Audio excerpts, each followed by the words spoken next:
of that. We have a tremendous group of guests that will be joining us. Those folks include Clem Balanoff from the National Political Director for the Amalgamated Transit Workers Union and former Illinois State Representative Carl Rosen, another one of our union brothers from United Electrical Radio and Machine Workers of America.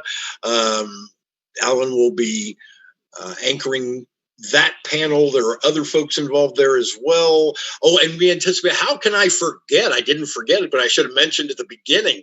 Nina Turner is going to be joining us in the second hour. We're definitely looking forward to that. If you want to get pumped up, by all means, stick with us through that second hour. We'll be joined by progressive powerhouse congressional candidate from Nebraska's 2nd District, Kara Eastman, and Alex Morse as well from Massachusetts 1st District, running against Richie Neal, the head of the Ways and Means Committee. If we end up pulling that off, it will be AOC-esque, if there is such a word.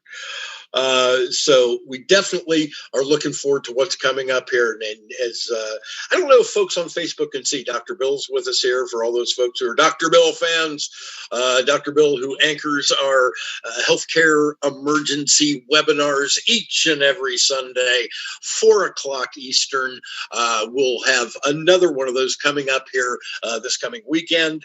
Keep your eyeballs peeled on your inbox for more information on that. And speaking of which, the way you'll get that information is if you go to Progressive Democrats of America's website. Go to pdamerica.org, pdamerica.org, and slam that join button so that you'll get those updates on Dr. Bill's weekly town halls on that very important subject, as well as all of our information about progressive candidates, etc.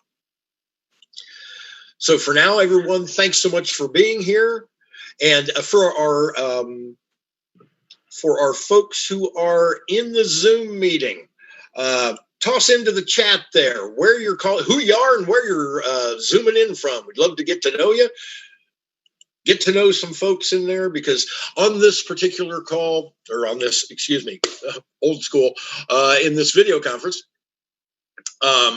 we would not only like to present really important information that everybody here is going to be able to learn something from, but likewise, let's build some community here.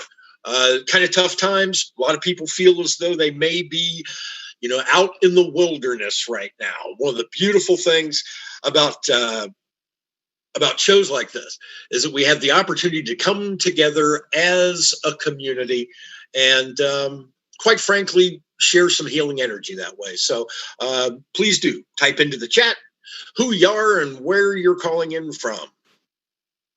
Hey, Mike. Alan here. How you doing? Fantastic, Alan. Perfect. The man of the hour. Take it away, brother. Well, one thing, of course, I do want to say at the top is we are going to extend out. The final plenary is going to run 2 hours. And Nina Turner, who opened our opening plenary, is going to close our closing plenary. And we've had so many contributions from Congress people, Senator Markey, of course, someone from Senator Sanders' office, which is uncommon as we focused on content, and so many Congress people. But at the end, we're going to focus in the last hour and 15 minutes, hour and a half, as well on some progressive congressional candidates in very important races. So we're going to hear from Kara Eastman in Nebraska's 2nd, which we'll get to hear why that is perhaps the most important congressional district ever in the world for a race in the 2020 elections, because of a very distinct possibility. I'll explain that, so stay tuned for that in about 90 minutes. We have Mike Siegel down in Texas, in the district that runs from Houston to Austin. Real progressive champion with a real chance of winning down there and unseating a Republican. And then we have Alex Morse, who is really at the heart of the battle for progressives to, this will be the biggest defeat yet of any incumbent Democrat in the primary if he defeats Richie Neal. Because in all due respect to Joe Crowley, even 2 years ago, and Elliot Engel, head of a committee this year, whether Richie Neal is the second or the third most powerful member of the House, because Steny Hoyer does play big as the majority leader, but he's head of Ways and Means, and that is a hugely influential position. Alex Morse has a real chance of defeating him in what is now a controversial and very charged race out in Massachusetts 1. And Alex Morse will be joining us at time certain, East Coast time at 4:45. We have Mike Siegel, by the way, all the way down right before Nina Turner. So that's in 2.5 hours. As you can see, we're extending long. We have a video of an interview with Reverend Jackson, hosted by John Nichols from The Nation, that was just produced today. So we have an exciting lineup, and we're going to launch in about a minute as people continue to come in. I'm not going to riff on the quirkiness of the people arriving late to Zoom calls and why it is that tends to happen. But we have people flooding in right now. We, of course, happy to say that we've had many thousands of viewers on Facebook streams over the past few days. I know we were up around 5,000 for the one 2 days ago, and we're climbing towards that with yesterday's as well. And today we're looking to break our records. And I do want to say, lastly, please donate if you can to PDA, of course, as well to our partner organizations if you can. But for PDA, we have put this on. It is free. It is free to the world. And it has been done by our staff that has worked extra overtime. I think they've done a fantastic job across the first 4 days. I really think we all have at PDA, and we're planning on doing a great job again today, and an extended version of Progressive Central, the last day of Progressive Central. We're going to start. Alan? Yes. Sorry to interrupt. It's Dr. Bill. We are at the top of the hour, ready to start recording when you are. We are ready to record. We've been on Facebook for a few minutes, and let's start recording. And we are, and so I will say welcome to Progressive Central 2020, Day 5, the final day of our 5-day Progressive Central. We've been doing Progressive Central at PDA since we started during every Democratic National Convention. Of course, this year it is happening virtually because of the COVID-19 pandemic. And to get us off with a bang, are we ready to go with the video that was sent to us by one of our progressive champions in Congress, Representative Judy Chu? And take it away, Representative Judy Chu. Hello, Progressive Democrats of America. I'm Congressmember Judy Chu from Los Angeles, California, and I'm so glad I could join you virtually today to talk about the most important election of our lifetimes, the election to defeat Donald Trump and send Joe Biden and Kamala Harris to the White House. Our country is in the throes of 3 crises. We are facing a pandemic that's killed over 170,000 people. We're contending with an economic crisis that's left 16.3 million Americans, 1 in 10 workers, out of work. And we're confronting systemic racism and inequality deeply rooted in our country in a way that we've not seen in decades. Yet all we continue to hear from Donald Trump are shameless excuses and lies in an effort to cover for his repeated failures of leadership. We cannot accept these failures as normal. This election is a chance to turn things around and get our country back on the right track. But we must remember it's also a chance for us to move our country forward in a way that we haven't before. Together, Democrats can expand healthcare so everyone can afford it. Put a college education in the reach of all Americans, no matter their family background. Fight against the damage of climate change and welcome immigrants because we know they make our country great. We can accomplish these things and so much more if we elect Biden and Harris in November. So let's work together, organize, and get out the vote to deny President Trump a second term and build our country back better. Thank you, Representative Judy Chu. And I just want to say, when I first came in as executive director of PDA, and I actually came in during the home stretch of the 2018 midterms, and we endorsed Judy Chu, and she is such a team player. She just straight up said, thank you, don't do a thing for me. Here are all the races that are going to be close, including the ones, of course, famously near her in Orange County, just south of her in Orange County. And, put all your efforts into those. and then she would provide whatever support she could as well. So a real team player there, Judy Chu, and thank you so much for that message, Representative Chu. Okay, so this hour, we're going to be focusing on economy and labor. And initially, I thought we'd put the macroeconomists up at the top, but Professor William Darity can only join us. He's teaching a class right till the top of the hour. So I said, let's make it easy for him. He'll be joining us at the half hour. We'll get to a video from Bernie Sanders, Chief Economic Advisor, really over the past 5 years, Stephanie Kelton, at the bottom of the hour. That's a pre-recorded video. And so at the top, we're going to start, first of all, with Our Partners, Our Revolution.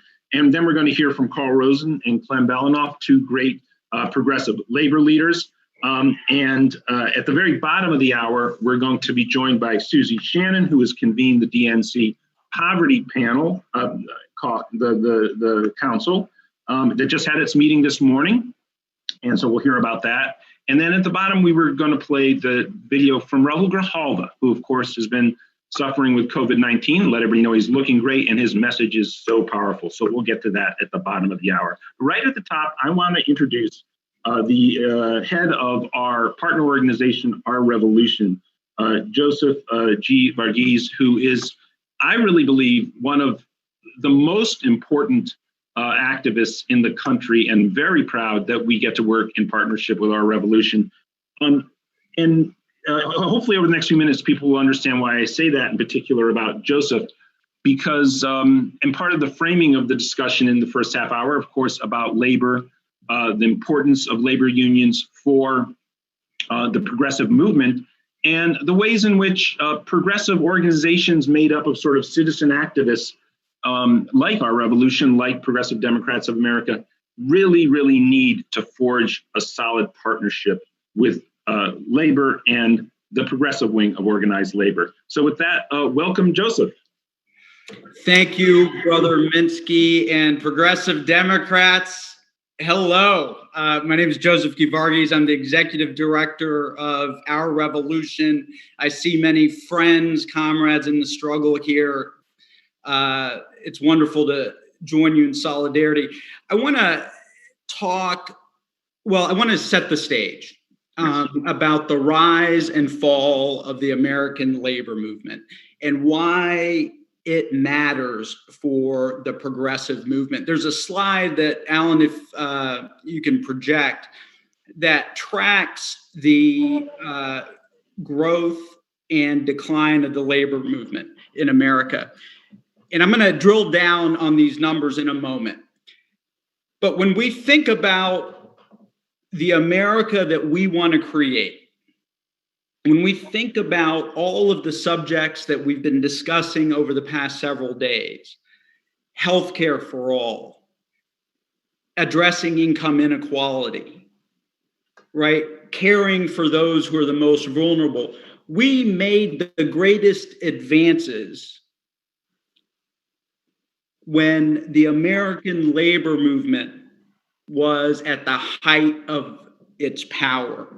In the 1960s, right, labor got to its zenith point in terms of share of membership in the American workforce in the 1950s and 60s. And that strong labor movement helped support the fight for civil rights. It helped win policies like Medicaid and Medicare, right? It helped advance the overall progressive agenda. And that being said, there's a reason for the steep decline. We went from 35% to we're probably less than 6% union density in the private sector now. That is significant because over the last 40 years, the corporate establishment has gone all out to destroy the American labor movement because they saw what organized power could accomplish, right? That is essential. So if we want to win Medicare for all, if we want to get college for all, right? If we want to create the society we want to create, we've got to help the labor movement get back on its feet.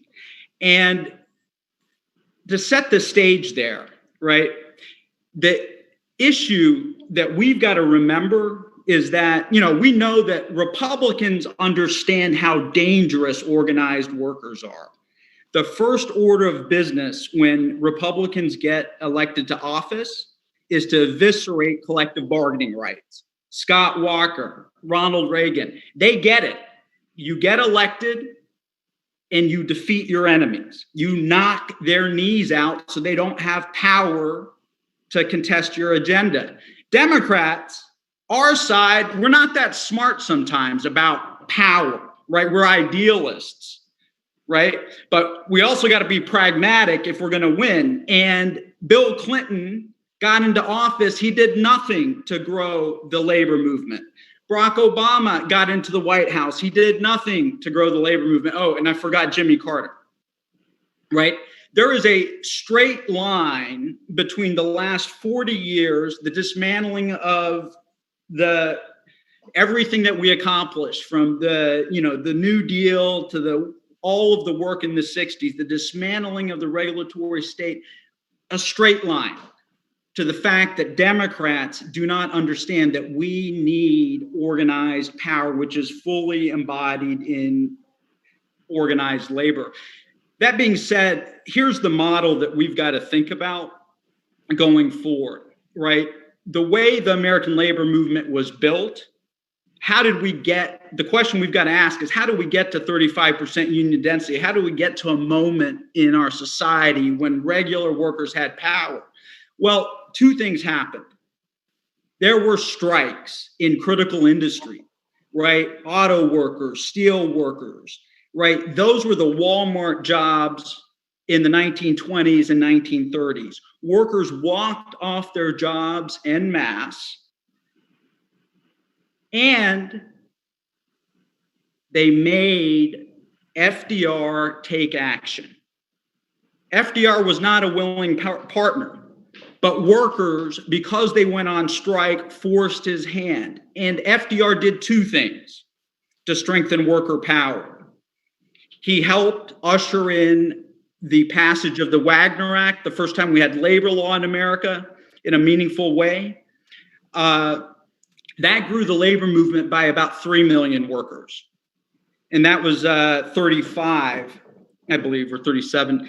But then even more significantly, right, not only did Roosevelt use the power of the bully pulpit, he used his executive power over federal contracting to dramatically grow the labor movement by over 10 million people. What he said in 1941, as World War II was underway, what he said to the corporate class is, if you want to do business with the United States government, we need to have labor peace. We cannot have workers, right, who are defending America, going out on strike, protesting low wages, no benefits. That's unacceptable. And that tripart decision-making, the president bringing together labor and capital, set the stage for creating the biggest middle class in the history of the world. We were a counterweight to corporate power. We were in the White House and we were on the streets, and we transformed America. That is what is missing in our equation. We do not have power. And power is really, and when I want to say power, it means organized people, organized money in institutions. And that's what unions are. And when Barack Obama got to office the first time, and then I will pause, I was the deputy director of the Change to Win Labor Federation, which is a coalition of multiple unions, including SEIU, UFCW, the Teamsters, and had the opportunity to meet with Senator Obama when he was on the campaign trail with our presidents. And we said, Senator, we're going to endorse you, but we believe the most important thing you can do day one is use the power of the presidency to grow the ranks of the American labor movement. And we have two things we want you to do. pass employee free choice, use the bully pulpit, pass EFCA, card check, make it easier for workers to organize. But second, and more importantly, use executive action. Use the power over federal contracts. The U.S. government is the biggest purchaser of goods and services in the American economy. Use that power and say to corporate America, if you want taxpayer dollars, pay living wages, respect the right to organize, don't offshore jobs. You show that the power of government is on the side of workers. And we said, in order to do that, to make good on that, you need to create a White House office on good jobs. You need to have a good job czar, a union czar in the White House. And Barack said yes. And he appointed Joe Biden on January 31st, his first 31 days in office. He invited us to the White House, and he announced the creation of the White House Task Force on Middle-Class Working Families. And he appointed Joe Biden as the chairman of the White House Task Force on Middle-Class and Working Families. And his job was to be, the blue-collar champion for America. His job was to use the power of the presidency to transcend all these different, use the power of the White House to make sure all the different agencies use their power to improve workers' lives. The short of it is, spent a lot of time in the White House representing workers during Obama's first term, meeting with the vice president's staff. Every executive order we put on the table, raise the minimum wage. You can raise the minimum wage for millions of workers on federal contracts. You can stop wage theft for millions of workers on federal contracts. Every single thing that we proposed, instead of si se puede, Obama's slogan, we got no se puede, White House counsel is like, oh, it's illegal. The political shop told me it's, the chamber's going to come after us. Everywhere we went, we had opposition. And so we took a step back, we reflected. We actually spent some time. We went and talked to some elites in DC, people who serve in the White House and Capitol Hill. And we said, why the fuck did the American labor get nothing out of this administration? The president didn't use the bully pulpit to pass labor law reform when he could have. And he didn't issue a single executive order to raise the standard of living for American workers. And what people said is, you know what? And I remember in particular, one noted economist, she got up and looked out her window in DC and she said, you want to know why you guys got nothing? You're playing an inside game. And at that moment, that was the genesis of what we know now as the fight for 15.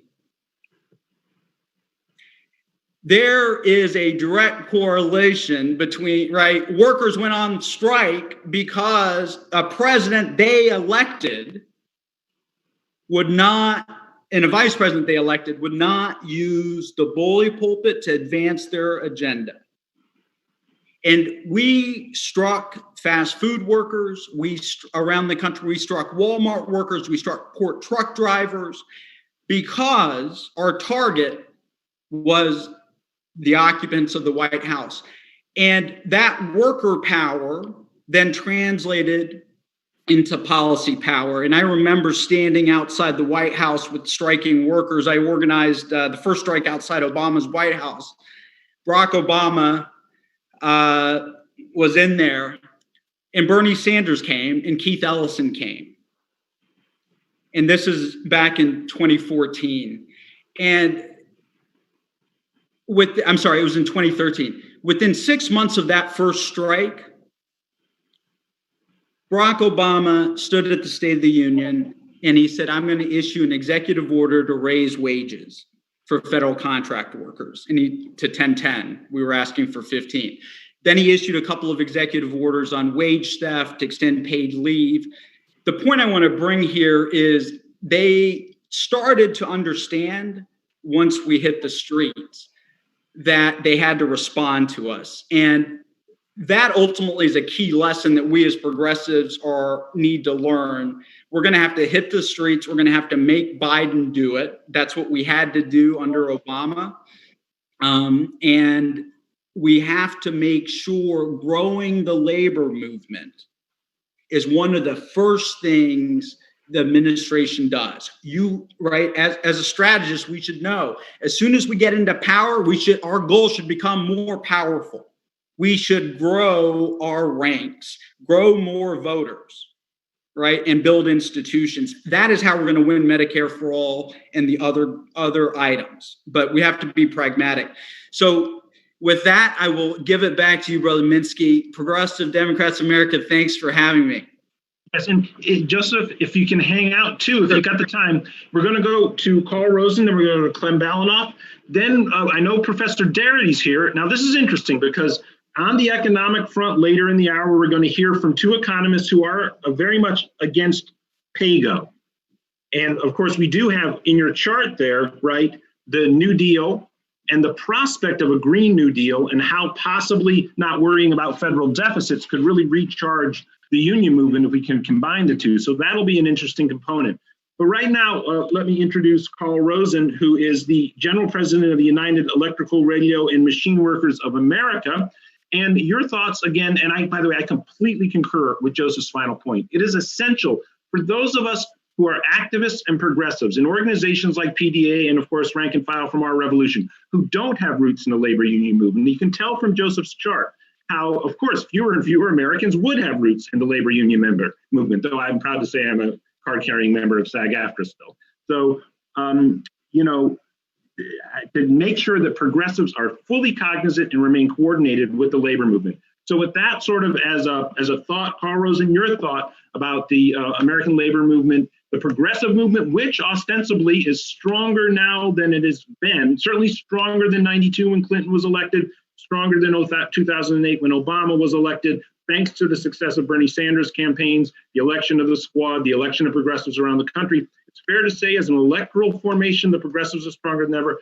How can we work together to grow the labor movement and make the progressive movement into a winning political movement? Boy, that's a small subject. Carl Rosen, take it away. Yeah, in 2 to 3 minutes. So thank you, Alan, and thank you, Joseph. I absolutely concur that the number one task for the labor movement and the progressive movement in general is to have people on the streets. And I wouldn't even say from day one of the Biden administration. I'd say from day one after we get through the November election. Obviously, right now we have to do everything we can to get Trump out of the White House and fight to get the best people into the Senate and Congress that we can. We know no matter what, it's both of those buildings are probably still going to be dominated by corporate Democrats to the extent that Democrats are in charge. And the only way we move them is when they feel the heat from the people. And that's what we've got to be doing. And we have to do it immediately because very likely Biden will have a Democratic Congress, assuming he gets one in both houses, and we better damn well work hard to make that happen. He'll have it very possibly for only 2 years, unless he does a lot better than Obama does. Hopefully he learns the other huge goddamn mistake of the Obama administration, which was to do way too small a recovery plan, which meant that 2 years later, when the elections came up, too many people were in misery and Democrats got voted out. But, we want to influence that too, but we need to get everything we can in the first 2 years. We're going to have to make sure that the Democrats get some courage and get rid of the filibuster. It's gone on a lot of the most important stuff already anyway, and make sure things happen. That's only going to happen if we are out there making noise in the streets, and if the labor movement is making noise in the workplaces. And I would say it's not only the unionized workplaces, but what Fight for 15 was doing, which was going out and helping organize the unorganized. And even though they weren't, in a lot of cases, actually able to organize them into unions, it's still a very important role for the labor movement. So our union is doing that in conjunction with DSA right now, the Emergency Workplace Organizing Committee, or EWOC. I encourage you to go to ueunion.org, our website, and you can find ways to see about that, or just Google that. But we have to be getting, the working class is getting so screwed right now.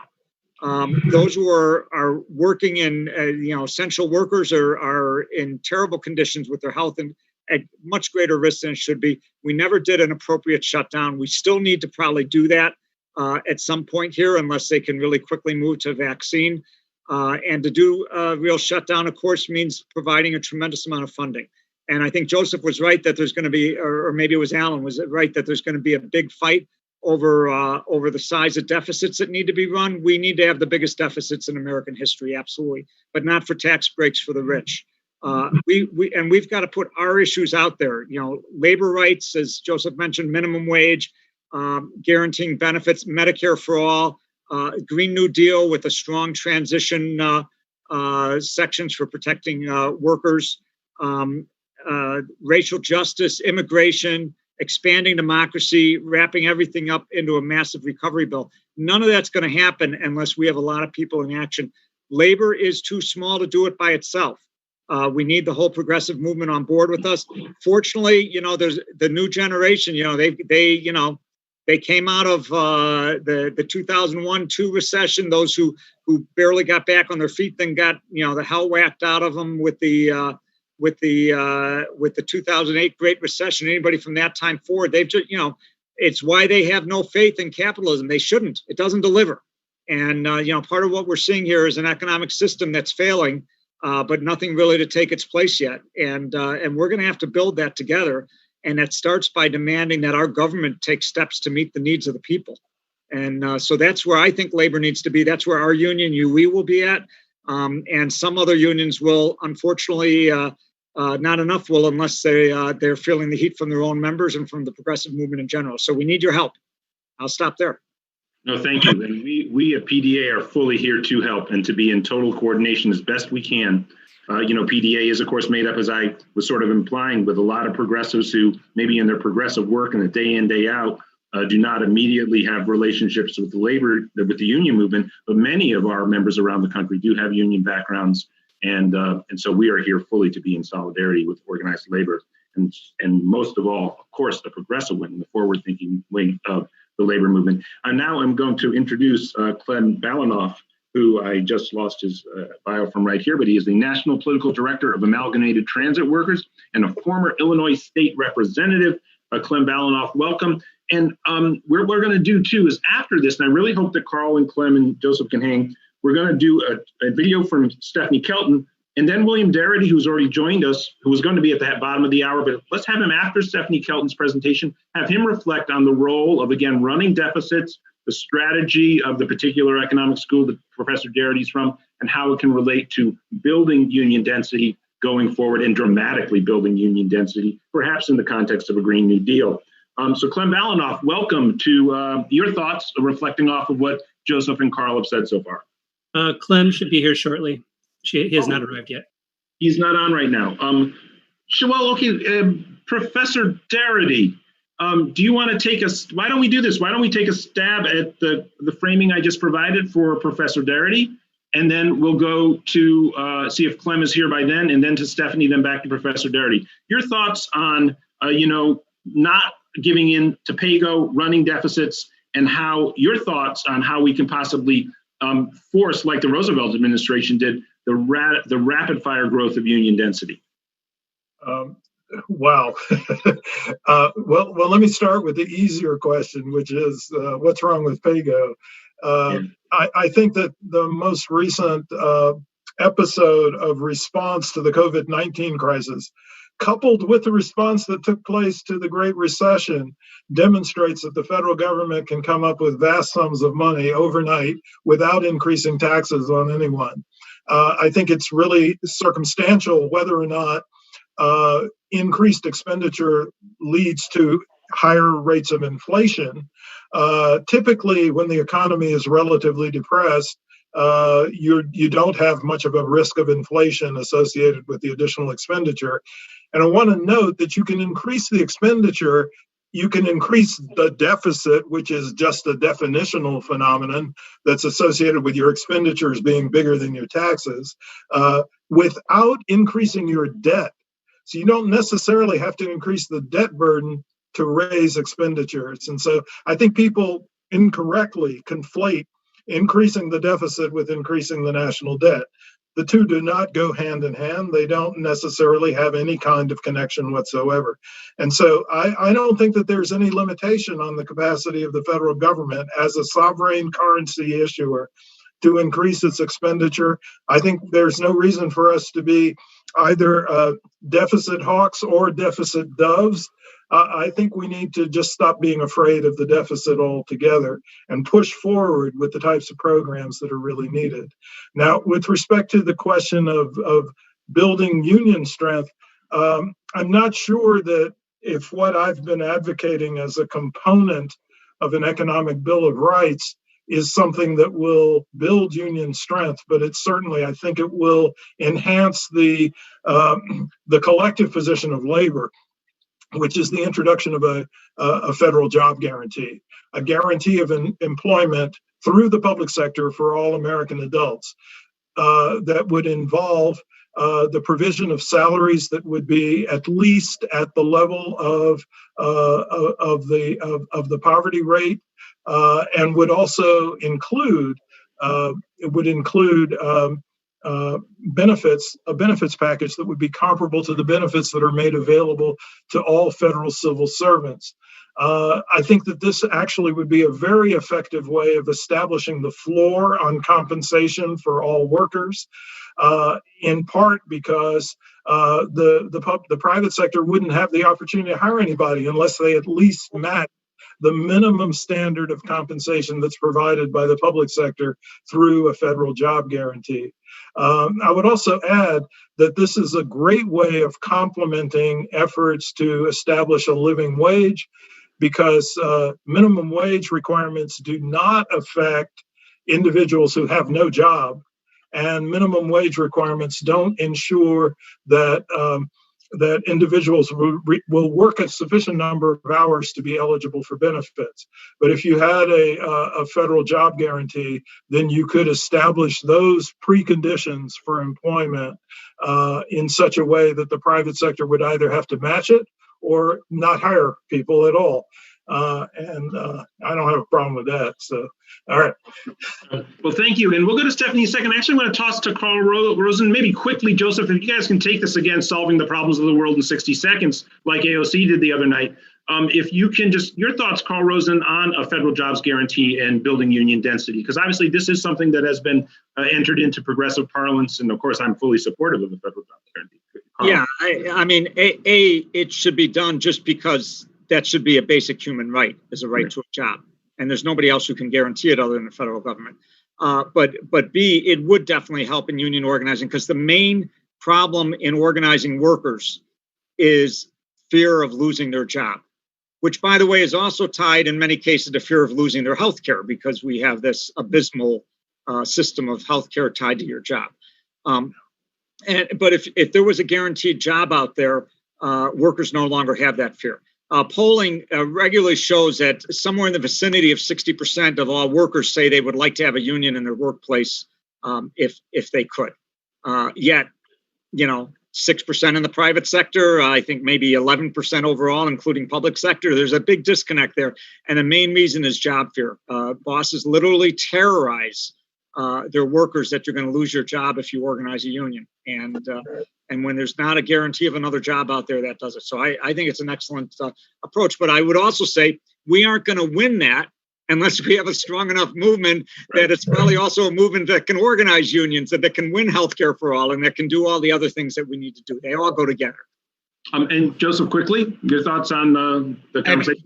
Again, the only thing I would say is we must be deliberate about building power.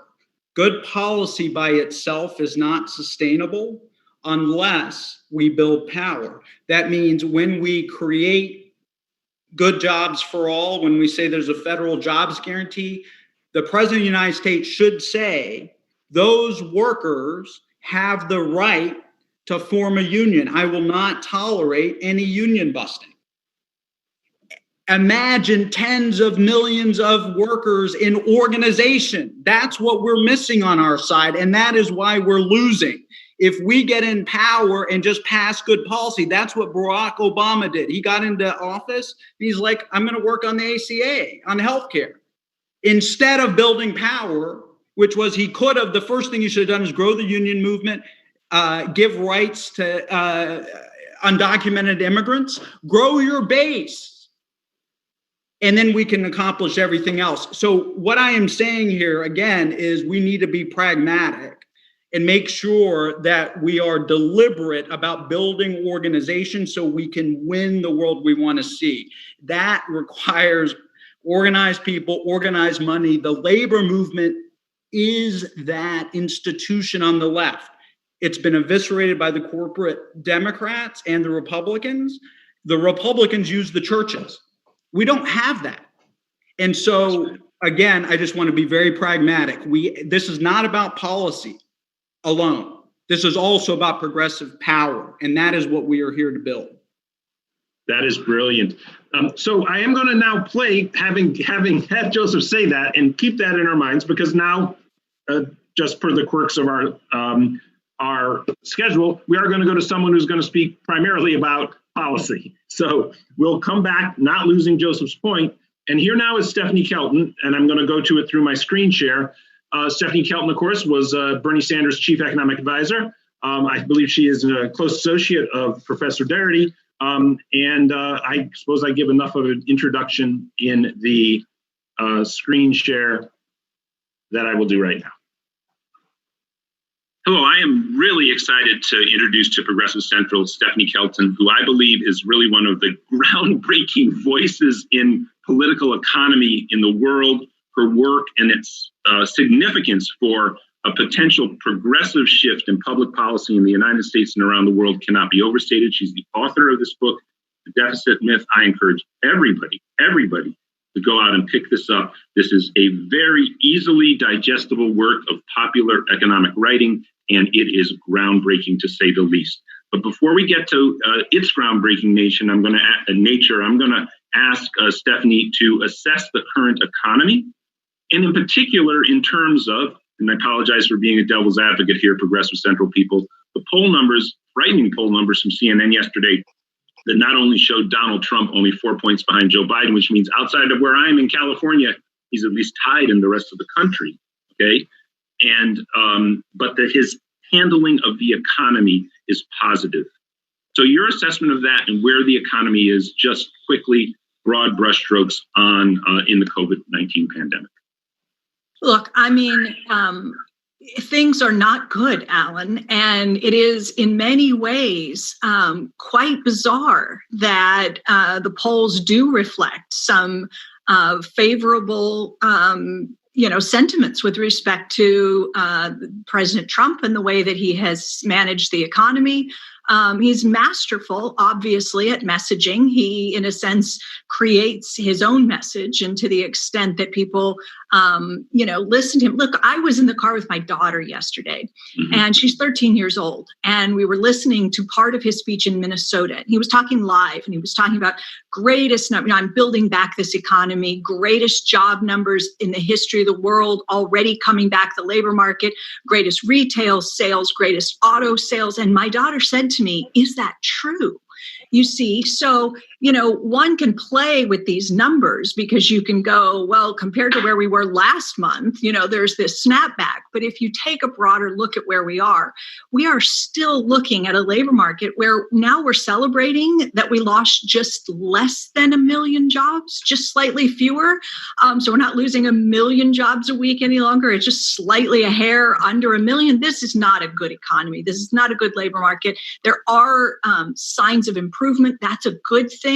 But, the virus is still in many ways in control. And until we get the virus under control, we're going to have hot spots. We're going to have more lockdowns, and you're going to have this fits and starts with the economy.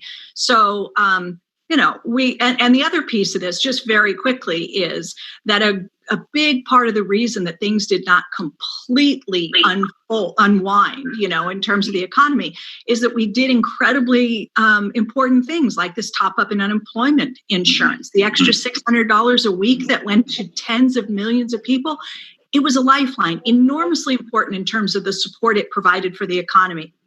the small business loans, the payroll protection program, and all of these things that helped a great deal, but have now expired. So I'm looking longer term at the inaction now on the part of Congress to come back in and resurrect some support for the economy. And I think absent that, Donald Trump could be looking at some third quarter numbers that are going to surprise him to the downside. Things get very ugly very quick. So obviously right now we are in a situation where I imagine the federal deficit has gone up dramatically since March of this year. Can you explain, first of all, to the audience who may not be that familiar with the term PAYGO, and then your critique of PAYGO and its relationship to, let's step into the difficult waters of the Democratic Party as it's been. Yeah. So everybody probably who's going to listen to this will remember all too well 2019, that we had a very crowded field of Democratic presidential hopefuls, that you had everyone from, someone like Senator Sanders at one end, maybe to the Amy Klobuchars and the Mayor Petes, in other words, and everybody in between, right? And all of these candidates came with some kind of a policy agenda, ranging from very ambitious, big ticket, expensive, lots of spending, to more modest sorts of things, right? But whether you were one extreme or the other, the question that dogged all of these candidates throughout the primary campaign season was, of course, how are you going to pay for it? Where is the money going to come from? And, to ordinary people, I think when we hear that question asked, you go on, you sit down with Anderson Cooper or whomever, and they say, well, how are you going to pay for your proposals? It sounds like a reasonable thing to ask, because we've got this idea that the federal government has to somehow run its finances, run its budget the way that we run ours, like a household. And so you want to spend more, you got to find money somewhere, right? So this question really was an obstacle for all of the Democrats. They had to lay out some sort of a blueprint in order to be perceived as credible. I can find the money here. I can raise this tax. I can cut this other type of spending. That's what PAYGO is. PAYGO is a budgeting rule that sometimes applies, although Congress can waive it off when it wants to. But it's a budgeting rule that basically says if you want to spend an additional dollar into the economy, you have to show me that you have a plan to take a dollar out of some other part of the economy. That way, you don't add to the deficit. So if you want to spend a dollar in, that's fine, as long as you cut a dollar of spending somewhere else or raise a dollar of new revenue, so that whatever it is you want to do doesn't increase the deficit, doesn't add to the debt. So you're following PAYGO, pay as you go. Now, fast forward to March of 2020. All of that is out the window. Congress is spinning out multi-trillion-dollar pieces of legislation. No one paused for a moment to say, where is the money going to come from? How are we going to pay for it? They simply wrote what's known in DC circles as a clean bill. They wrote the bill to provide the spending without any offset, without a tax increase, without reducing spending in some other area of the budget.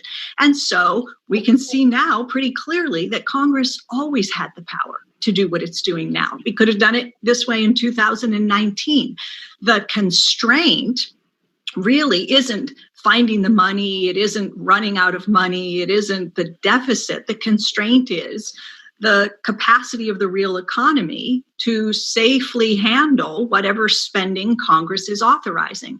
And in an economy like the one we have today, one that is very depressed with tens of millions of people unemployed, with businesses that are lacking customers, there is lots and lots of policy space. We could call it fiscal space for Congress to come in and do what it's been doing, authorize new spending without offsetting that spending, because the risk of inflation is very low right now. Mm-hmm. So that's sort of the longish answer to your question.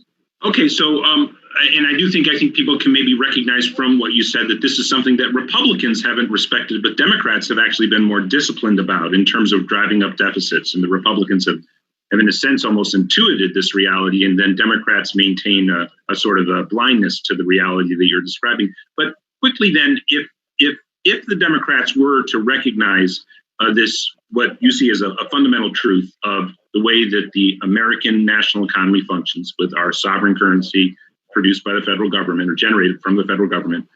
What does that mean for things like the Green New Deal, possibly? Medicare for All is a little bit of a different case, but maybe throw that in. And your thoughts about how this opens up possibilities and we can make public arguments for and advocate for them going forward, given what is in this book. Yeah. Well, first thing, you're absolutely right. Republicans understand, I think, very well that every deficit is good for someone. Okay. And so the deficit, for people who may not know, the deficit is just the difference between two numbers, right? One number is how many dollars the government is spending into the economy in a given year. The other number is how many they're subtracting back out, mostly through taxation. Okay. So if the government's budget is in deficit, it simply means they're adding more than they're subtracting. And when they do that, somebody gets a surplus, so that the government's deficit is really a cash infusion. It's a deposit of money that's going somewhere in the economy. So the Republicans get this. Boy, do they. Those tax cuts that they passed in December of 2017 will add roughly $2 trillion to deficits over the course of 10 years. In other words, they're putting a couple $1 trillion onto the balance sheets, into the pockets of companies, of individuals in this country. Where did they go? Right where they want them to go, to the place where they will do the least good, to the people who least need the help. But the Republicans are saying, this is what we want. We're going to use the deficit to deliver this windfall and so forth. So think now like a Democrat. What could Democrats do if they moved away from this obsession that they have had with being the more responsible, fiscally responsible party? Oh, we don't do what the Republicans do. We pay for our programs. We don't add to deficits. What if they got over that and understood that there's nothing inherently wrong with using the government's budget, allowing a deficit to produce a surplus somewhere, and using that to pass legislation? You mentioned a Green New Deal, or student debt cancellation, or making public colleges and universities tuition free, or any number of other progressive priorities. What if Democrats approach the federal budgeting process with the same degree of commitment that Republicans bring and say, we're just going to use the budget to carry out our agenda, right? The deficit is your friend as long as it's not adding to inflationary pressures. And we're going to leave it there, but people really read this. The point that Stephanie leaves on about inflation is, of course, central to the argument laid out so eloquently in this book, The Deficit Myth. And I want to thank you so much, Stephanie Kelton, for joining us today on Progressive Central. It's so nice to see you, Alan. Thanks for having me. Thank you, Stephanie. And that is, of course, Stephanie Kelton. And how do I get rid of my stop share? There we go. And so Clem Balanoff, by the way, is in an executive committee call. Maybe I'm not supposed to say that, but he is going to join us. And for Deb and everybody on the staff, let Clem know that he can join any time over the next 2 hours and 15 minutes as we're extending this. And we'll, of course, want to hear from Clem Balanoff. And Susie Shannon has joined. We'll get her thoughts on the DNC Poverty Council and her thoughts on poverty in the United States of America and how we tackle that as progressives. And of course, it would be natural to go back to Professor Darity. But along what Stephanie said, I'm actually really interested first in hearing from Carl Rosen and Joseph, because, unions weren't highlighted there, but your thoughts on how unions can fit into what, and let's go to Carl first, what Stephanie laid out there. I couldn't agree with her more. She's absolutely right. In fact, it's not only that deficits don't do any harm when you're in this kind of deep economic hole. You have to have deficits in order to move things forward. And who will suffer if we don't have them is working people. And so unions need to be out there advocating for huge deficit spending. It's what I mentioned before. Obama's biggest mistake, beyond what Joseph pointed at, that he didn't build power, was that he did he listened to Wall Street on what the economic recovery should be like. And they designed an economic recovery that recovered their profits, but didn't recover the living standards for the working people and didn't recover jobs. And Biden left his own devices will do the same thing. It will be better than what Trump is doing, which is to drive things even worse into the hole. So it'll be an improvement from that, but it won't be nearly sufficient unless we push them. And let me just add on to Joseph's point, though, about why Obama didn't build power and why the Democrats in general don't build power. It's because they're corporate Democrats. They don't want worker power. And we have to understand that. We have to challenge, and we're the majority, and we need to take over this country and say we're going to build worker power, because workers are the overwhelming majority of this country, and that's who should have power. And they need institutions that, the only institutions that have ever really been able to challenge corporate power in terms of their size and strength and money have been unions. And when you use that, the other chart I thought Joseph was maybe going to show is that chart that shows unions going downhill. Also, during that exact same time is when the wealth inequality and income inequality gap grew. It's an exact parallel. And that's why we need to rebuild worker power, rebuild unions.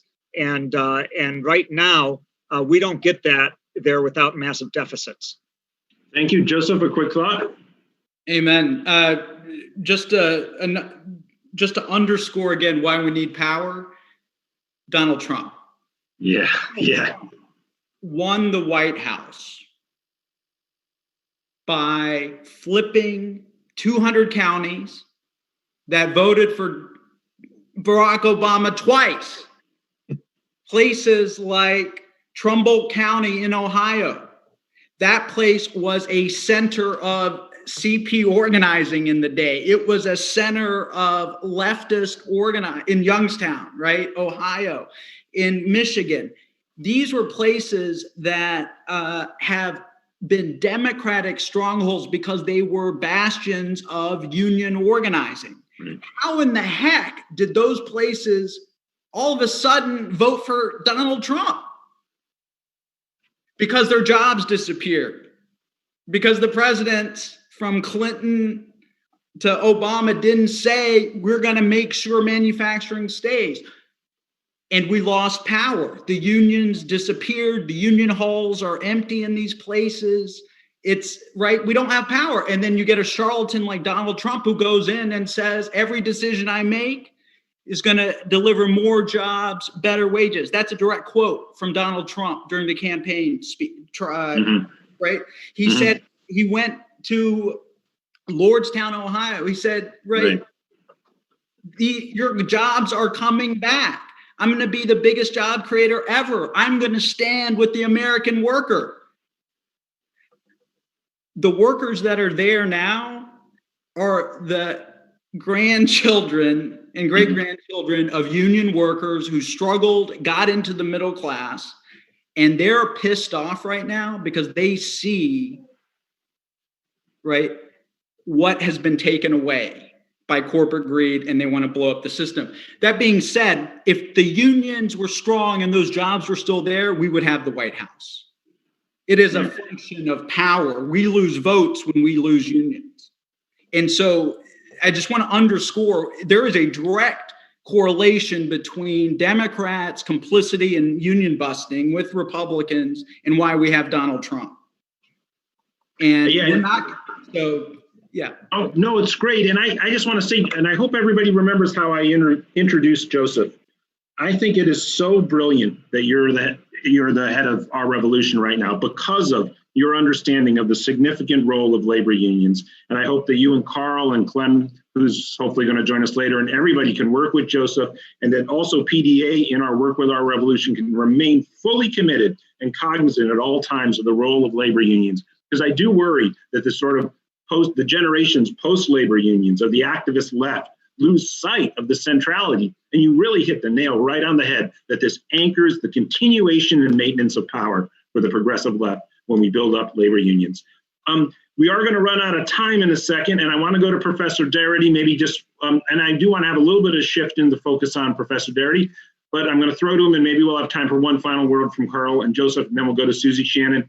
Professor Darity, off of what Stephanie said, and your thought about the theory that Stephanie lays out around money, deficits, opposed to pay-go, the reality in the United States of America of the racial wealth gap, the possible role that reparations, the necessary role that reparations would play in adjusting in balancing out the racial wealth gap. First of all, maybe you'd want to explain to the audience what that is, the racial wealth gap, where it sits right now. I know I was on a call with you just about 10 days ago where your eloquence on the subject was as succinct and as profound as anything that I've heard, especially relating to the long arc of American history and the importance of progressives supporting this and what it would mean for the society and the economy in general. So first, let me say thank you for inviting me to participate and to say amen also to everything that Joseph and Carl have said, and also to thank my dear friend Robbie Akere for being here and for supporting the kinds of work that I've been trying to do. Let me say at the outset that I believe we need to embrace a suite of policies simultaneously that would be transformative in American society. And I think that this may be the opportunity to really push forward on these policy changes, particularly if the Senate can be turned in the proper direction. This suite of policies that I'm referring to, Mark Paul, Derek Hamilton, and myself have called an economic bill of rights for the 21st century. This includes what I was talking about earlier, a federal job guarantee, but it also includes a national health insurance program. It includes a postal banking system, as well as public banking as a provision to all Americans. It includes a guarantee of adequate shelter and housing, and it also includes now something that we didn't talk about originally, but the universal provision of Wi-Fi services, not only access to broadband itself, but also access to the machinery or equipment that permits you to make use of broadband services. And these are universal. Sorry? Oh, nothing, keep going. Yeah, these are universal projects that would be beneficial to all Americans. But I think simultaneously we need to adopt a program of reparations that's specifically designated for Black American descendants of U.S. slavery for the purposes of eliminating the racial wealth gap, which constitutes a situation in which Black Americans are 13% of the nation's population, but possess less than 2.6% of the nation's wealth. This corresponds to a situation in which there's a net worth differential of $800,000 on average between the typical Black and white household in the United States.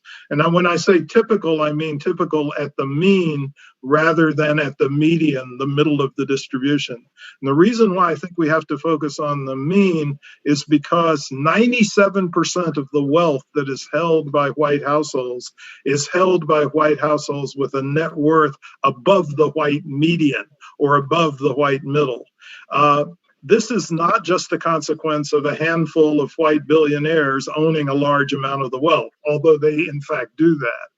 But 25% of white households have a net worth in excess of $1 million, and only 4% of Black households have a net worth in excess of $1 million. And so that's the gulf that needs to be bridged by a reparations project. And that's what we need to do by structuring a program that would provide direct payments to eligible recipients of amounts that would be sufficient to eliminate the racial wealth differential over the course of a decade. The final thing I'd like to say is that unfortunately, the pathway towards reparations is now set by a piece of legislation that we know of as H.R. 40 to form a study commission for examination of proposals for reparations for African Americans. And I'm not going to go in detail immediately, but that legislation is very, very flawed. And it needs to either be revised or replaced. And so I'm always nervous about people who are well-intentioned in terms of their support for reparations, jumping to support for H.R. 40, because H.R. 40 is inadequate.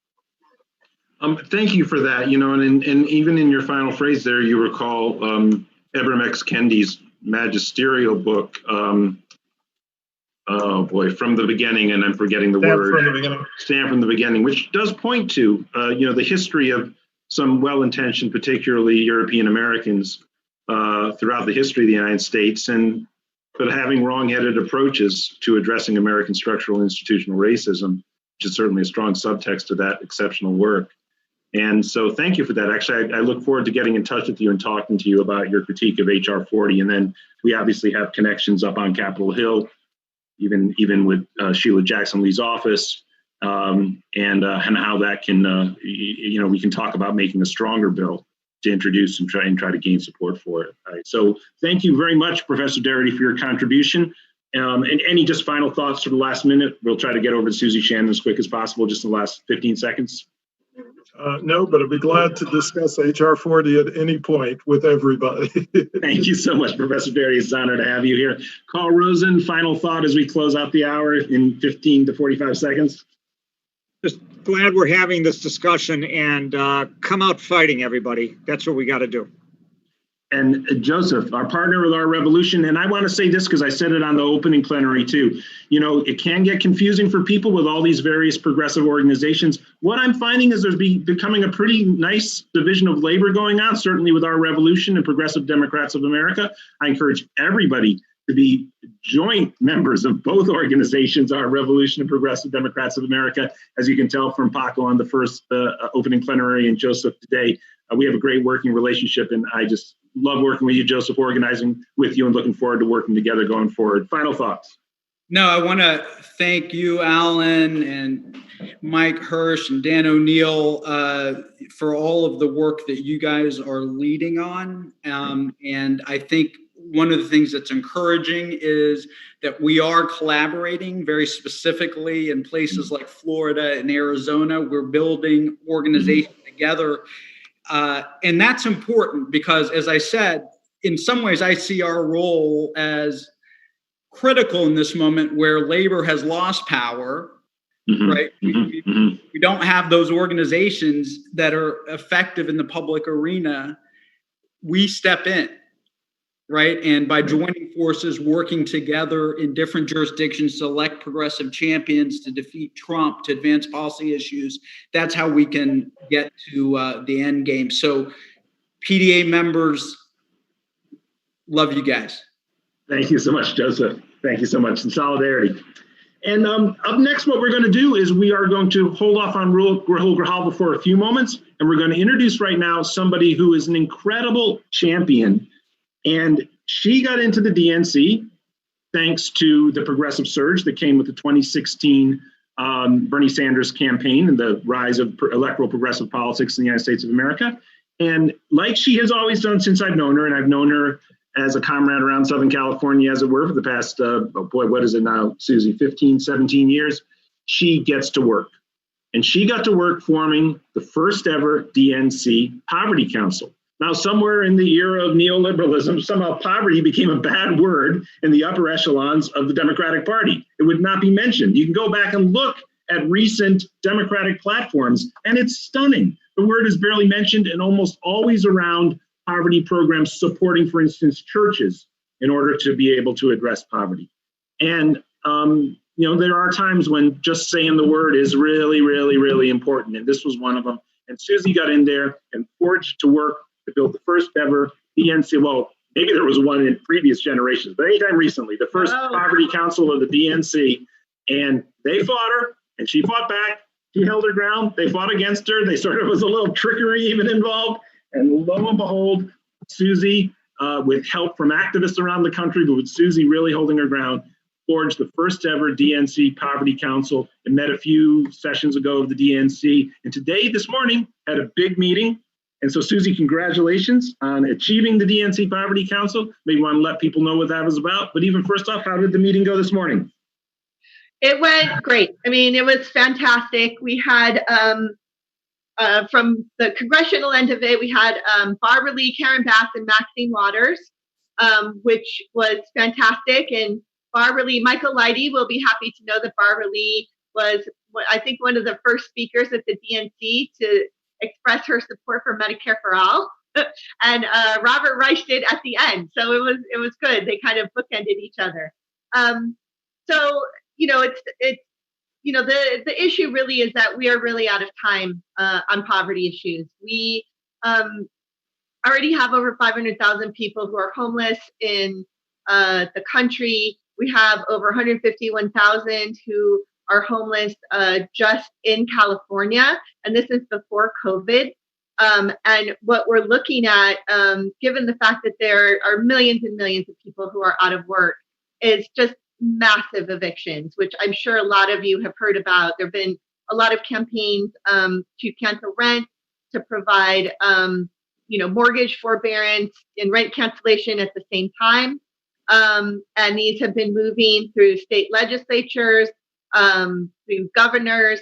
And the issue is just that we are not actually making enough progress. And so the Aspen Institute came out with a study a couple of weeks ago, and they basically have showed that unless there is robust and swift intervention, which are their words, that we are looking at 30 to 40 million people in America who could be at risk of eviction in the next several months.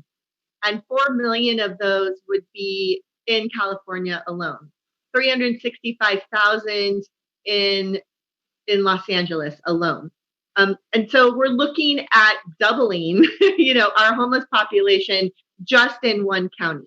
So we're really out of time. We're going to run out of food as people fall into homelessness and they run through whatever savings that they have. And we see that we're already pulling back on unemployment. It becomes a huge problem because, when people are already living paycheck to paycheck, when that paycheck stops coming, what do? And where do they go? And where are people supposed to live? So I am every day fighting back these large equity firms and corporate developers who have been suing our cities because they have been trying to provide rent relief for renters who may not be under rent control. And so there is a battle going on in the courts. There's a battle going on with our local city councils, with our county supervisors, and some of these corporate landlords who are coming in and buying up many, many neighborhoods, jacking up the price. And now they are trying to prevent tenants who have been impacted by COVID-19 from getting any kind of relief. So if anywhere there was a struggle, as we see with most of these issues that we're working on as progressives, if anywhere there is a struggle now between rich and poor, and these are people who are giving tens of millions of dollars to the Trump administration, to the campaign, I should say, and they have been doing this since 2016. They are very wealthy. They are empowered by having a Republican president, by having a developer president, and they have just been pouring money into those coffers.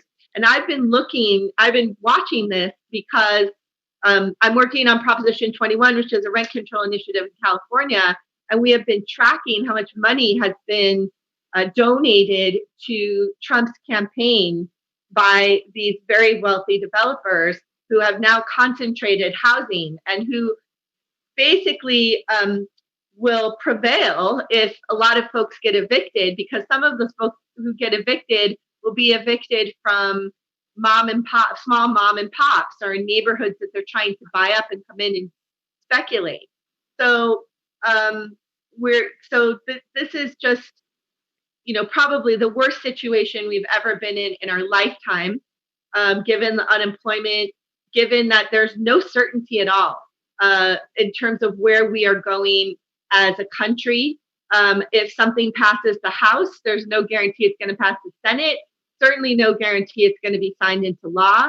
That's left us with states and counties and municipalities, other municipalities, and we're losing out. I mean, we're really losing. So I just hope, for the sake of everyone out there who is worried that they are not going to be able to stay in their homes, that there's some kind of action that can be taken.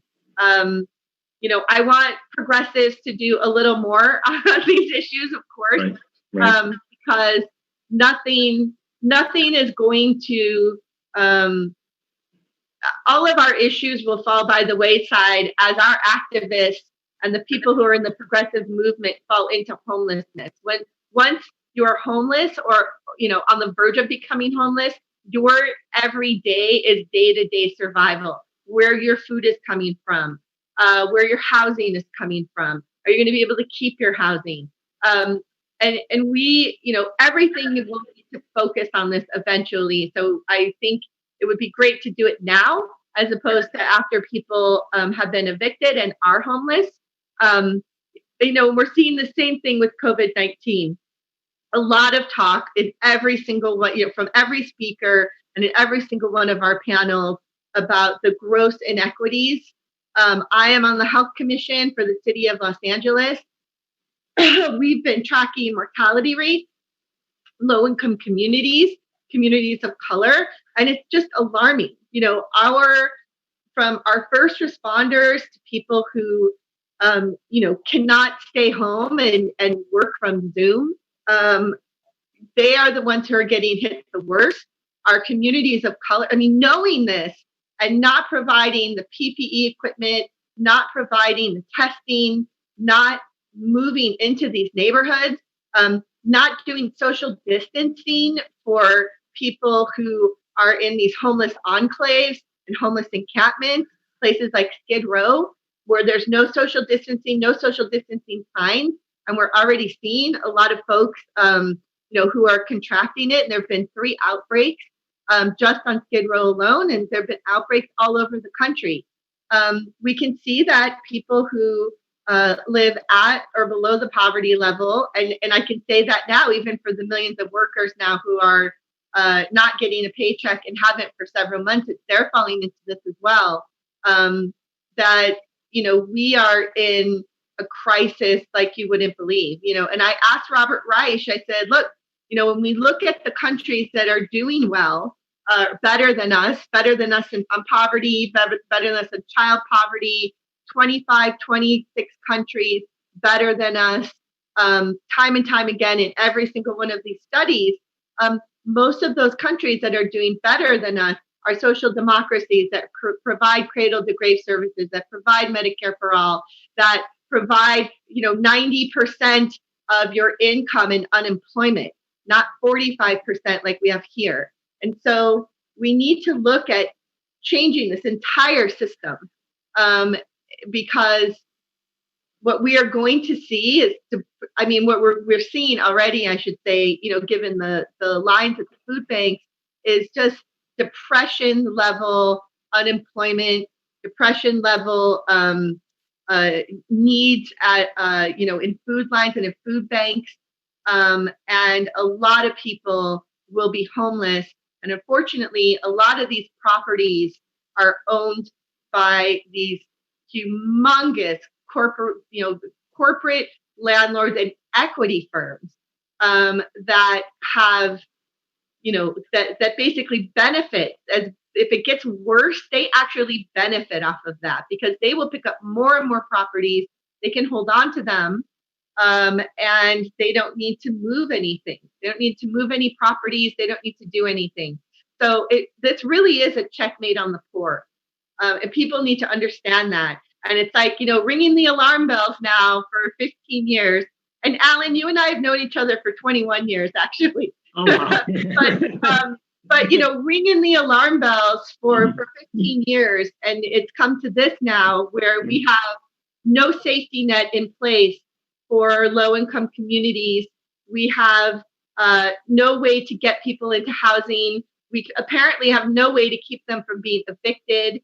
And the corporations have played this beautifully from their perspective, because they have everything tied up in various different types of laws that they have gotten passed at the state level, at the local level, and it's very disturbing. And I can see a future where we're really, because I know that we focus a lot on congressional races and that kind of thing, but we really need to start at the local level too, because as things start to shift to the local level for people to get help, these equity firms and these corporate landlords are going to be running candidates. And they have been very clear that they are going to start running candidates who don't like rent control, who believe that, jacking up rent and allowing these corporations to just come in and buy up whole neighborhoods are going to be okay. And they're all going to be greenlit if we don't play in that field. Well, thank you so much, Susie Shannon. You are a true hero to progressives. You are somebody who gets in, and again, PDA since its inception has had an inside-outside game, and you're right, we do go back quite a way, and you have always played the inside-outside game, and you are proof of the necessity of the inside game. For those people who are outside activists, outside the Democratic Party, as you can see from Susie's testimony, it is absolutely a human necessity that we engage with the people who do create public policy. I mean, this is a very broad stroke generalization, but very true. In modern technological societies, the state has tremendous power and creates the parameters of the society in which we live and how we operate. The free market is, again, a state construction as well in terms of regulations and laws. It's not a free market, it's a state constructed market. And so we need to have people on the inside. We need to have people fighting on the inside like Susie, who know the details, who can bring out the information to us. And I'm very honored to have you as a partner in our role with PDA, Susie Shannon. So thank you so much. I do want to find out, and it's great to see the chat room be so incredibly vibrant, but it's not the most effective way for me to get messages from the production staff. Has Jim Hightower arrived? I do not see him. And absent a note that Jim Hightower has arrived, why don't we play a very powerful video that we received from Representative Rahul Grijalva? Of course, Susie did make reference to, and we have throughout the days, to the unique situation that we're all living in, the terrible situation, the true tragedy that we have of COVID-19 in the world, and the extra tragedy of the mismanagement of it in the United States. We are happy to report that Representative Grijalva, who of course has come down with the virus, is doing well and is recovering, and he was able to submit this video just yesterday to us. I want to say hello to my PDA friends and to the online forum and discussions that you're having at a very important time. No doubt the election coming up is a bellwether of many things, and certainly for progressive politics as a whole. We have got to defeat Trump. The fascist tendencies and initiatives that he's undertaking are the biggest threat that we've seen, not only to the issue of democracy, but to the issue of every kind of cause and issue that we've been fighting for decades. He has to be defeated, and then the work begins for us to begin to initiate and implement in the conscience not only of the American people, but of Congress and elected officials, the progressive agenda.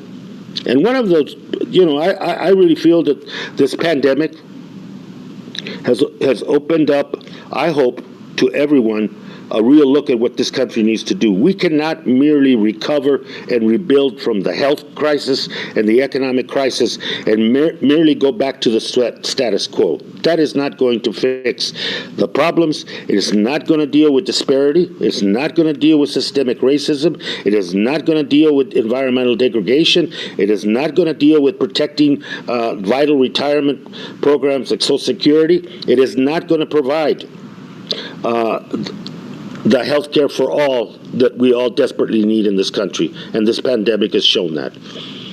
Going forward, I think the initiatives that come out of this recovery have to be broad, they have to be deep, and they have to be change agents. If we're going to deal with the recovery and rebuilding our economy, it has to be fair, it has to be equitable, and it can't leave anybody behind. And those are all legislative initiatives that carry with it the progressive agenda that we have all been talking about. This is not an ideological battle. This is a practical issue, an issue that requires all of us to show the American people that our policies are correct, that they've been right, and that they continue to be right. And so going forward, I look forward to working with PDA to defeat Trump, and to initiate an opportunity for progressive politics that we haven't had in this country in a very long time. Thank you. And I am so grateful for that message and so grateful to see Representative Grijalva look so strong, look so healthy. When I became executive director of PDA, he was one of the instantly most welcoming members of Congress. His office is as beautiful as the backdrop behind him. And he's just a beautiful soul and a great fighter for progressive causes. And it's great to see him looking so good there. And it's great to know that he's going to be back in the fight, and we'll be with him all the way. So here's the housekeeping we have right now. By the way, I see other members from the previous panels are staying on, and we're going to, if you want to stay on, we'll incorporate people as we have a free-flowing conversation now. Bill Fletcher Jr. is arriving at a time certain at the bottom of the hour. Kara Eastman's going to come on around that time too. We'll fit them in that 15-minute slot. Right now we have Michael Lighty and Thom Hartmann are up next. And let me first introduce Michael Lighty. Michael Lighty, of course, is not only one of the great champions of universal single-payer healthcare in the United States of America, and just a fearless advocate for that. I believe he is also, like Joseph from OR, one of the great people who really understands the lay of the land of where the progressive movement is in the country right now, how we can build it, what we need to do to build it, and to not have have an unflinching attitude towards sticking to what we stand for, what we believe in, calling for it, constructing the right public policy to achieve it, and to build the movements necessary to grow political power. Michael Lighty, Thom Hartmann, you're on deck. Michael Lighty, your thoughts on the fourth day through 3 days of the DNC, the progressive movement going forward, how we build it, your thoughts. Hey, thanks a lot, Alan, and thank you for that introduction. I just got to give a shout out. It's such an honor to be at Progressive Central. I think it's my fourth, and it is tough not to gather in person. We have to remember Tim Carpenter Presente, and I would start with, of course, the famous Dylan lyric in his honor, "Yes, we are tangled up in blue." Mm-hmm. I think the Democratic Convention's irrelevant. I think that it's bread and circus that we should ignore. We should pay attention to what the Biden himself says and his key advisors say. They've been doing this for 30 years. They're not going to reinvent themselves, and we're not going to reinvent them. I think we should start, for example, Alan, with restore the soul of America. We haven't really analyzed that phrase. Does he mean the soul that existed when the country was birthed in empire and genocide? Or the soul that was covered in the blood and enslavement of Black people? Or the codification and enforcement of white supremacy and labor exploitation by Black and white people by the white Southern plantation class for 400 years? Interrupted by Reconstruction and the Civil Rights Movement, but then gave us residential segregation, ultimately mass incarceration, the militarization of police, and the senator from Delaware was proud to serve with the representatives of that tradition and eulogize them when they died. We then, of course, have lived through an era of finance capitalism. Is that the soul that we need to restore, where the 1% took everything? Literally left workers with nothing since 1980. That restoration sounds very problematic to me. I think we should listen when Anita Dunn, his chief strategist, says he believes he can work with anybody. And he believes in bipartisanship. That's a cover for things like the grand bargain that he helped push during the Obama administration. When Ted Kaufman says, the pantry is bare. We're going to do limited stimulus, limited investment. And they walk that back by saying, oh no, we're going to do short term. That's not a walk back. That's a reinforcement. When Biden says, I'm not going to introduce legislation to change corporate behavior, take him at his word. When he says Medicare for all will not get on his desk, take him at his word that that's his intent. When Cecilia Munoz, the former domestic policy advisor for President Obama, went to the platform hearing to oppose expansion of authority for state single payer and oppose Medicare for all, assume that is their position. If the Hill reports that they're just going to revive the ACA reform bill that the House passed, which subsidizes insurance companies at a time when they have made record profits, as 170,000 Americans have died, take them at their word. And when they remove the provision, against fossil fuel subsidies, saying that they would continue those subsidies, take them at their word. And we're not going to change them. What we need to do is create an alternative political environment that forces them to enact our agenda. And that alternative political environment comes from forcing the investor class to stop exploiting fossil fuels, force the investors to keep the fossil fuels in the ground, expose the health insurance industry for the death machine it is that makes profit as it kills people, so the Democrats in Congress can't hide behind them. As Vincent Ford said at a recent Bernie Delegates Network meeting, members of Congress who signed on to H.R. 1384 told him they're not going to vote for it because the donors and the leadership don't want them to. We're not going to change that on a conference call with Nancy Pelosi every week. We're going to change that by creating a mass movement that exposes the healthcare industry. And it's not, what I want to say is, let's go beyond symbolic militancy and build a strategic movement with the capacity to force change.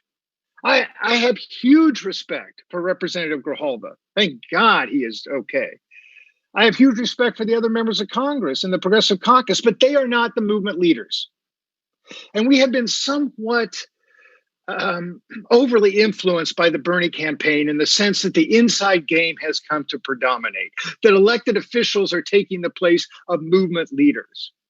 And if Black Lives Matter uprising has taught us anything, it's that the movement is led differently, and we all have a role to play, and those movement leaders are different from members of Congress who ultimately, let us not forget, if you're a progressive member of Congress, you got to raise $300,000 or more every cycle to have a leadership position. We have to understand, why does the Congressional Black Caucus take so much corporate money? Because they come from poor districts where they can't raise that kind of money. But imagine we're in this situation. How do we change the fact that Representative Clyburn can take $1 million from pharma when 4 hospitals in his district closed since the Affordable Care Act was enacted in 2010? That's unacceptable. We have to, and then he opposes Medicare for all. We have to change the political context so that is no longer possible. And that means building that movement capacity. And let's register voters. Let's go out there and say, yes, vote for these down ballot supporters in the state house, or vote for schools and communities first in California. Vote for these progressive people and vote for Biden-Harris. But afterwards, we're going to take those people that we have reached out to and built alliances from and organize a movement not led by members of Congress and what we're constrained by the congressional leadership that they say is possible, but to create an agenda that we hold them accountable to. And that outside strategy, I think, is at the heart of our project. I think you're muted. Sorry.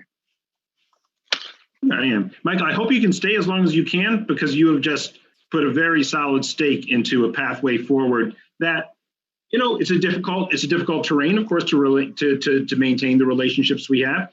I lost a dear comrade, someone who I've rarely mentioned. I actually want to just sort of mention him now. A guy by the name of Antonio Gonzalez, who was the head of something called the Southwest Voter Registration Education Project.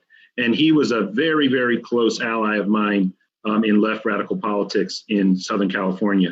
And unfortunately, he died way before his time, before I became ED. And he did say to me, the day that Grijalva came into KPFK, that Grijalva, he actually said, Raul's one of us. And there are only about 12 of them. In the progressive center, right, in the progressive caucus. And so you've laid a really powerful stake. And so I wanted you to stick around. Now, Thom Hartmann, I want to introduce, and then go to Bill Fletcher, who was time certain at the bottom of the hour. Thom, if you can come on right now, say hello. And if I can ask, first of all, say hi to everybody, Thom Hartmann. Most people, I'm sure, know who you are, host of the Thom Hartmann. Hi, everybody.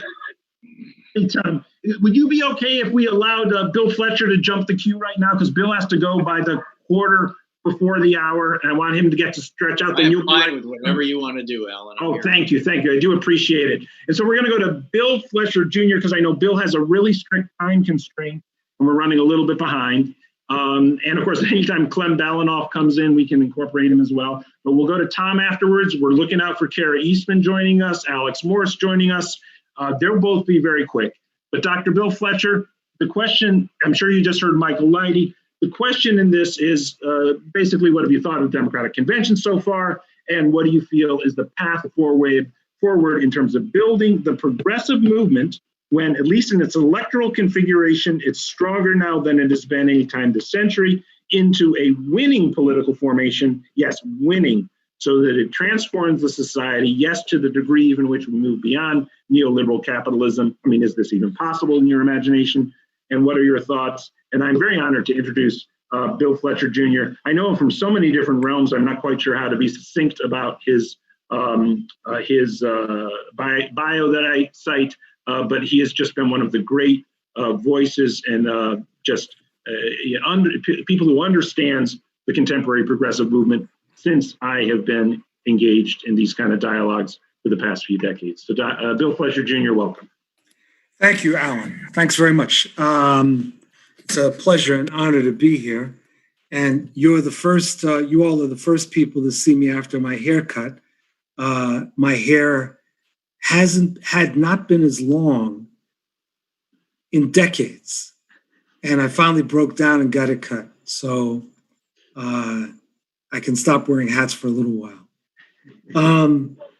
I guess what I want to do with my limited time, I think I have about 15 minutes, is in trying to answer the question that Alan posed.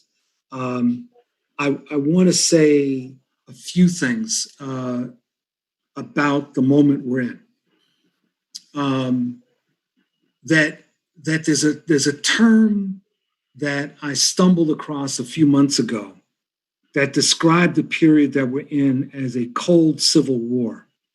I don't remember who it was that used the term, but I thought as soon as I heard it, I said, this is exactly how I would describe this. And in fact, that there are forces afoot that want to make it a hot civil war. And that so my first point is that between now and November, progressive forces need to be thinking about what do we do to forestall a coup or other kinds of shenanigans that could come out of this administration. And this should be something that preoccupies groups like PDA and others, and where we're not just thinking about legal teams, as in what happened in 2000 in Florida, but where we're thinking about how do we start organizing and preparing brigades of people to help with voter registration, turnout, security at polling places, demands on the Postal Service, et cetera. And then if there's shenanigans on Election Day, how do we respond? And including some of the things that Francis Fox Piven and Deepak Barvaga have written about. We've got to really be thinking, along with other progressive forces, about making it impossible for a sort of coup regime to become normalized. So that's point number one. Now, how do we do that? Well, part of what I think is desperately needed at this moment is a people's anti-repression coalition. And that has a focus on, getting troops and DHS folks out of our cities, addressing the lynchings that have happened and getting justice for those, addressing the issue of a complete rethinking of law enforcement, rethinking, reorganizing, reallocation, demilitarizing, ensuring voting rights and fighting, against austerity, which is, something that has been rearing its ugly head once again. So I would say very immediately, that's what we need to be concentrating on. Now, longer term, we're engaged in the building of an anti-zombie alliance. Now, as a student of zombieism, I can tell you a few things about zombies. One of the things about zombies is that once people become zombies, they never become humans again. And you can study that. It's written in books, right? And the zombies that we're facing are the core of Trump's base. And we should be very, very clear that they are zombies. They are not part of the people. They are not part of our potential base. They are enemies. They are enemy troops. They're in effect, the Confederate soldiers. And that while one may have sentiments for individuals, as I'm sure happened in the Civil War, our objective is not to try to convince the Confederate troops, on a one-on-one basis to come over to our side. We've got to understand that these zombies are very consolidated in their views, that we can see this time and again, that no matter what comes up, no matter what crime is revealed, the zombies continue to rally to Trump. And so the notion that is often articulated on a sort of humanistic, moralistic basis that we have to be, very open and try to win these people over, I'd say forget it. They're not our base. There are people that were confused that voted for Trump because they were angry or whatever. I'm not talking about those people. So we basically are creating an anti-zombie alliance. And the good news is that most of the people in the United States aren't zombies. And they are definitely inclined in our direction. The problem is that we have insufficient organization to speak to the task. And so this goes to the major thing that I want to emphasize. The framework that we really have to be emphasizing is New Majority, which also happens to be the name of a couple of organizations like New Virginia Majority. But I think that we've got to be articulating that we're the voice of the new majority. Now, let me explain how that differs from the 99% formulation. The 99% formulation was cute, but it was completely inaccurate. We're not up against 1%. We're up against at least 20% of the population. And see, when you're only up against 1%, then you can exaggerate what you're able to do, even when you're disorganized.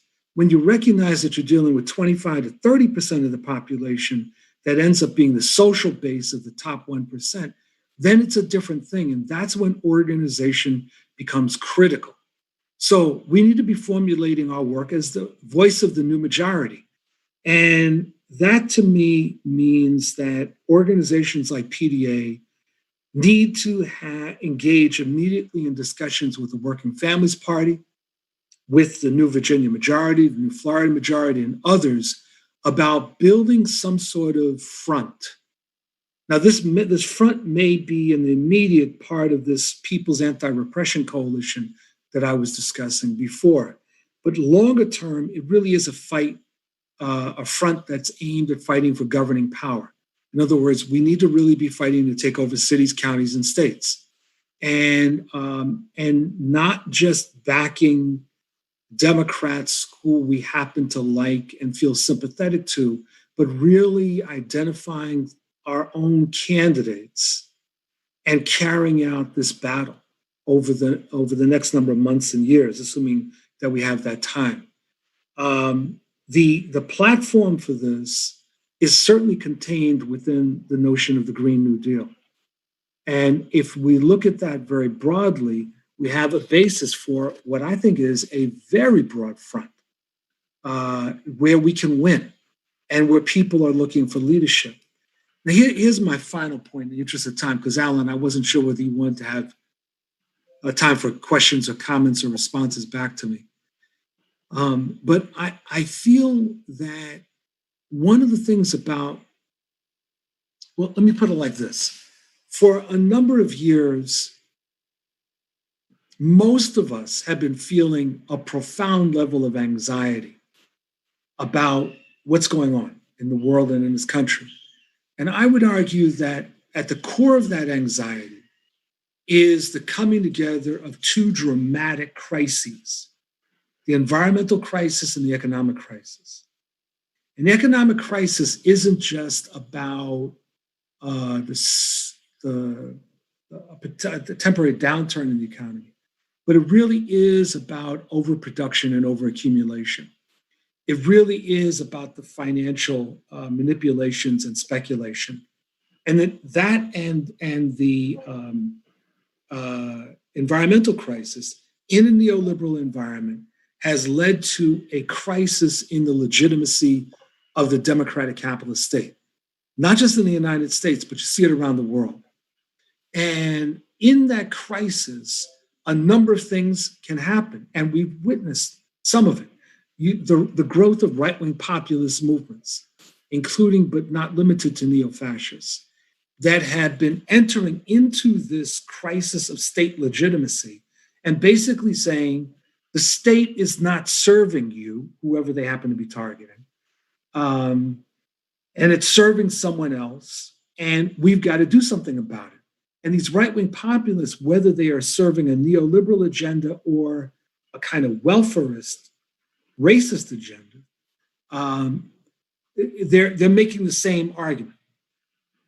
Now, on the left side of the equation, what's interesting is that a lot of ideas that have been proposed in the past that were written off as radical, increasing numbers of people are treating it like it's common sense, like Medicare for all, like the discussions about the Green New Deal, like the idea of a guaranteed income. I mean, it's like all of a sudden these ideas that were treated as Looney Tunes, more and more people are saying, no, this makes sense. This is our opportunity. And we've got to move, and we've got to move fast, because one of the things history demonstrates time and again is that there's very little tolerance for inaction. That if you don't grab the moment, it's gone. And it may be gone for decades. You know, the story I like to tell, and I'll shut up, is that as the Third Republic in France was being formed, there was a sort of neo-Bonapartist movement that was led by this general named Boulanger. And this movement was starting to rise, which ultimately was going to challenge the Third Republic. And they were preparing for a coup. And at the last moment, Boulanger lost his nerve and didn't move forward. And the movement unraveled. And the French right was not able to fully recover until 1940. It's like you get that moment and you grab it. Otherwise, history whacks you on the rear. Bill I'm gonna Fletcher. stop there, Alan. Now, Bill Fletcher, thank you so much for that. And that is profound on so many levels. We are going to have to jump over because Kara Eastman is here. And Kara, but hang for a second, Bill, as I segue from you over to Kara Eastman, because I want to say this about what Bill just introduced, and also what Michael introduced. As we go to a candidate who's going to be running a progressive campaign in Omaha, Nebraska, in one of the most important races potentially ever in American electoral history. I'll explain that arithmetic in a moment. It is crazy, but Kara Eastman is going to be at the center of history over the next few months. I'm not sure that she got involved for exactly that, but I'll explain that arithmetic in a second. I think a lot of what Bill said in terms of the pragmatics, and I know Michael's going to have an opportunity to respond to this, and Bill won't today, but we'll bring you back and have a longer dialogue on one of our Zoom calls, Bill Fletcher. I view it as, and this is simplistic, of course, walking and chewing gum, being able to have a radical critique of American society and also have a pragmatic approach to the situation at the moment. Now, you're talking about a pragmatic moment that goes to a broader politics, but I do think winning progressive seats, certainly Cori Bush's victory fits this mold of winning progressive seats. And Alex Morse has a great opportunity to defeat Richie Neal out in Western Massachusetts. He'll be on momentarily too. So I want to bring you back talk more about this. And I want to thank you so much. And that really, I can see from the chat room that resonated profoundly with our audience today. So thank you so much. My Bill. pleasure. Yeah. Thank you very much. Take care, y'all. Okay, bye-bye now. And so I know I've teased with the arithmetic of, yes, and Jamal Bowman, Mike Hirsch, is certainly defeating Elliot Engel. Kara Eastman is running to win a seat in Nebraska's 2nd district. Nebraska is one of 2 states in the country in which the electoral votes are split, Maine and Nebraska. If Donald Trump wins every state that he won last time and holds on to, Dan O'Neill, I'm looking at you right now, Arizona and Wisconsin, but loses Joe Biden's home state of Pennsylvania and Michigan, and I'm sorry, Kara, to foreground you this way, because Kara is super essential in another way. I'll talk about that in just a second. The electoral vote count comes to 268 to 268. The election comes down to Nebraska's 2nd district and Maine's 2nd district. The Maine district outside of the city of Portland, held currently by Democrat Jared Golden, and Kara Eastman's district. So just on that, people need to understand that getting out the vote, as PDA does, endorsing candidates as an independent expenditure PAC like Kara Eastman, we are going to be so honed in on supporting this candidate because she is a progressive candidate in that district in Nebraska that needs to be won by the Democrats.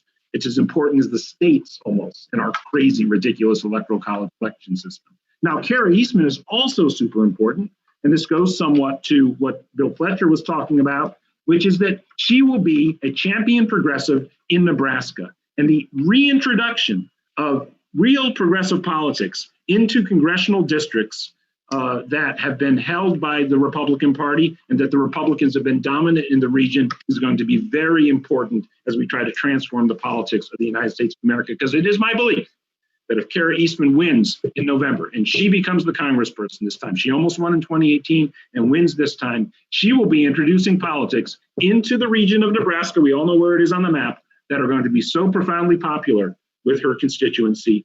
We got to get her through this threshold of winning in November. Kara Eastman, welcome to Progressive Central. Your thoughts on your campaign and progressive politics in the United States of America on the final day of the DNC. Thank you so much, Alan. I'm so glad to be here. Hello, everyone. As long as I'm going to be this important of a figure in American history, my name is Kara. Please forgive me. That's okay. You're not the first to do it, but I'm Kara Eastman. My parents chose that one for me. And running for Congress in the 2nd District of Nebraska. And things are going well.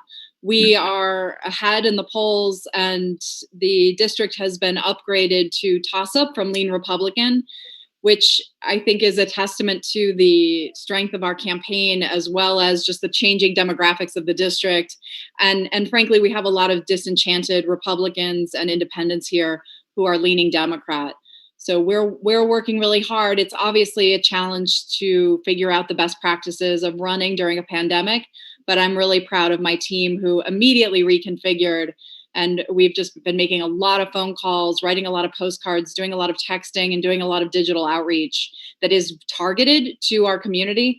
And we're finding great results. So we're excited. Your thoughts on the way I just framed, not the aspect of the Electoral College vote, though I'd be interested to hear if that is something that is being thought of in the district, and if that's playing into the election, the potential of a 268 tie. But then also the resonance of, a really solid progressive candidate in a part of the country where, the prevailing myth has been that you have to run these lukewarm Democrats. Yeah. So to your question about the Electoral College, absolutely. And we're really focused on that. That's always our pitch to people outside the district who are considering donating. First of all, I'm a cheap date. This is one media market, and it's just a great place to invest because we are essentially the Biden-Harris field team in this district. And so we're working together, but we have such a strong ground game that we can deliver that Electoral College vote to them. And I think in terms of progressive politics, I mean, we're always having to do this balancing game, right? So one, in historically, we have not had the resources to be able to explain things like Medicare for All and the Green New Deal to people. And these are relatively new concepts in the scheme of American politics. But what we're finding is that there is a massive outreach effort to create misinformation about those things. And it's being well funded by pharmaceutical companies, by insurance companies, by Republicans, and honestly also by some Democrats who benefit from a system like that, where they like their private health insurance, perhaps because they've invested in health insurance. And so we have this interesting thing to do here, where we're appealing to Democrats, and we've seen a huge increase in Democratic turnout since I've been running, since the beginning of time, or since 2016. It feels like a very long time. The turnout has gone bonkers. I mean, we doubled Democratic turnout in 2018. In May, during the primary, turnout had not been that high since 1972. So we know that our message is resonating with Democrats, and we're finally getting Democrats out the door to vote, or now at least to fill in their vote by mail applications. So that's fantastic. Then we have this kind of, more conservative Democrat, and they are a little bit afraid, right? Because, and I don't know that they're as afraid of these policies as they are afraid of Donald Trump winning re-election. And so that's something that we've had to balance, of saying, like, look, there's a lot of explaining to do about what Medicare for All means, which version I support.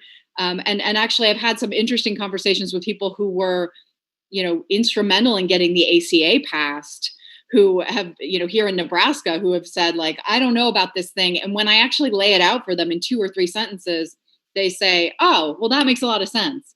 So there's a lot of education, a lot of information that needs to get out there, but I need to win in order to be able to do that, because we don't have the resources to be able to do that in this election. But what we're finding is that we are building a coalition. We're bringing people onto our team. I've been endorsed by John Delaney and Elizabeth Warren. So we kind of run the gamut there, and I'm really proud of those endorsements, because we do need to start building. We need as much momentum as we can to get rid of the most dangerous president I think any of us has ever seen in the United States. Cara, we have Alex Morse already with us, and I know his time is tight. And as you know, Alex has this election coming up in just a few days. And we're going to have you back with PDA. You should know, by the way, that we have thousands of people watching right now. We're on a whole set of social media streams. We've hit the good set of thousands the past few days. I'm imagining this is the largest audience so far. So we will have Cara Eastman back. And thank you so much for joining us today. PDA, of course, has endorsed Cara Eastman to win in Nebraska 2nd. She's a brilliant champion of the people out in Nebraska. I think a transformative politician for the Midwest. So let's get everybody behind Cara, who's on the call. And of course, PDA will be flooding calls into the district as we do. So thank you so much for joining us today, Cara. Thank you, everyone. And Alex, good luck. Take care. Thank you. Thank you. Guys, thanks, Cara. Up next, and I know Thom Hartmann is being so patient. And Thom, if you can just hang, if we have a time, if Alex has time for a second question, Thom Hartmann, radio host, why don't you throw to him? I'll take it first, though. Of course, we've endorsed Alex Morse out in Massachusetts 1st District, which is held by Richie Neal. I'm going to be polite, and I'm not going to editorialize on Mr. Neal right now. He's the head of the House Ways and Means Commission. He's the place where so many progressive initiatives go to die in the current House. And there is a true progressive champion running against him. Alex Morse, we are so honored to have you here. Tell us about how the campaign looks, and your thoughts on what is drawing such a wave of energy behind your campaign right now. My understanding is you're surging in the polls, and Eliot Engel was a big Democrat to lose. Joe Crowley was a big Democrat to lose. Richie Neal is as big as both of them combined. And we are so proud and excited to have you here, Alex. Awesome. Thank you so much, Alan, for that introduction. And I'm so proud and grateful to have the support of the Progressive Democrats of America, joining other national organizations, Justice Democrats, the Sunrise Movement, the Working Families Party, Move On, that have all seen the national implications of this race against Congressman Richard Neal. I've been mayor of Holyoke for the last 9 years. Grew up here, first in my family to go to college when I went to Brown, and got elected when I was 22 years old. I was the youngest and the first openly gay mayor of a struggling post-industrial city here in Western Mass. And we've made incredible progress over the last 9 years. But we've done that despite a lack of federal partnership and a broken federal government that really doesn't prioritize the people here and the communities in Western Massachusetts. The first district is 87 cities and towns, some very urban parts of the district, to hill towns, to farmers, to the Berkshires. And so it's a massive district. It's almost a third of the state of Massachusetts. And over the last 9 years, in 2014, I made our city one of the first sanctuary cities to protect undocumented immigrants in the entire country. In 2016, I was the only mayor in Massachusetts to support the legalization of marijuana to dismantle and eradicate the impact of prohibition and the war on drugs. And we've largely transitioned the city off of fossil fuels. Today, we're 92% carbon neutral, come out against further natural gas infrastructure in this district and in this country. And we closed the state's last coal-fired power plant and replaced it with the state's largest solar field. And I say all this because drug policy reform, immigrant and racial justice, and climate change are forces that don't stop at the borders of any one city or town. And we are represented by the most corporate, corrupt Democrat in Washington. Richie Neal is the chair of the Ways and Means Committee. He's using his power to block Medicare for all. In fact, didn't even allow members of the Ways and Means Committee to even say Medicare for all in a hearing last year. He's the only member of the Massachusetts congressional delegation that refuses to sign on to the Green New Deal at the very time he used his power and was the lead negotiator in the House to negotiate NAFTA 2.0 with this president that every major climate organization came out against. He continues to support the Hyde Amendment and right now takes more corporate PAC money than any member of Congress, Democrat or Republican. I know a thing or two about going up against the establishment. I ran against a 68-year-old Democratic mayor as a 21-year-old back in 2011. We brought our message directly to the people at their doorsteps and got elected. 9 years later, we're going up against, again, the number one corporate Democrat and one of the most powerful Democrats in Washington. And we're also going up against the DC establishment. And I will say we're 12 days out from this primary. There's no Republican in the general. And so whoever wins on September 1st will be the next member of Congress for the first district. We just released a poll on Monday that has us within 5 points, 46% for Richie Neal and 41% for us, with 13% undecided. We have made over 700,000 phone calls to voters in this district, sending thousands of handwritten postcards. And over the last week and a half, we've had our best fundraising week of this entire campaign because there is more attention on this race now than ever before, given the dirty tricks and tactics of the Massachusetts Democratic Party in collaboration with supporters of Congressman Neal that wanted to smear our campaign and now has incredibly backfired. And we have incredible momentum and are more fired up and invigorated than we have been since we launched this campaign last July. And so even if you don't live here in Western and Central Massachusetts, this race, when you think about Jamal Bowman defeating Eliot Engel, it wasn't just about Jamal replacing Eliot. It was about ousting a conservative Democrat and altering the vision and future of foreign policy within our party, just as defeating Congressman Neal will be for tax policy, for financing. I mean, this guy is opposed to not just a Green New Deal, but opposed to a wealth tax. Along with Eliot Engel, was one of the only Democratic chairs this session to not have a single oversight hearing on the Trump administration. This is the guy that we worked hard to take back the House in 2018 that refused to even request this president's tax returns, refused to ask for the New York state returns, and again, isn't using his power for the working people of this country and has been complicit in the Trump administration's agenda. And so we have an opportunity to send a strong message to the Democratic Party about what kind of Democrats we want. What is the future of this party? Do we want to be a party that is bought and paid for by corporate interests and corporate PACs, or do we want to be a party that answers to everyday people? And I would argue it's not those members of Congress that have been there for 40 years, 30 years that have the most influence and are wielding the most power on our country's agenda. It's those members of Congress, frankly, that have been there less than one term. And so I would encourage all of you to join us in the final 12 days, chip in a few bucks, help us have the resources to get our message out to voters. Join us on Zoom, on phone banking over the next 12 days. Early voting in person starts on Saturday. And so between now and September 1st, every day is election day. Every shift matters and every vote matters. And so thank you again for the support of PDA. It's a real honor to have your help and support in this fight. I know you got to go. Maybe just say hello to Thom Hartmann. He's one of the leading radio hosts in the country. He's up next. Thom can say hi. Yeah. I know you got to go. Hi, Thom, and would love to chat with you sometime. And you're muted, Thom Hartmann.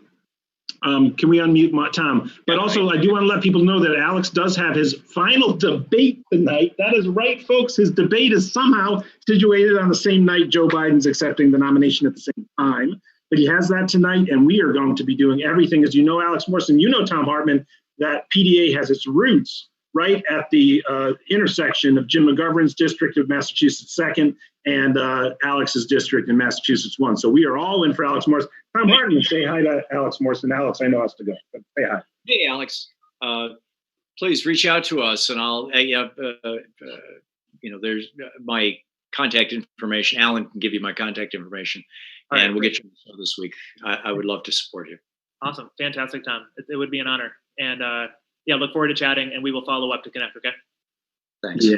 All right. And Alex, once again, go ahead. I'd be remiss if I didn't say this. I think you've been an absolute hero and champion this past 10 days, whatever it's been, and just all power to you. Thanks so much, Alex Morse. Thank you so much, Alan. I really appreciate it. It means the world to me. And this is why I'm dressed up in a tie for the debate tonight. So take care. Thank you. All right. Yeah. With the beautiful Colin Kaepernick August picture behind him. Equal Justice Initiative, EJI.org. Great organization in Montgomery.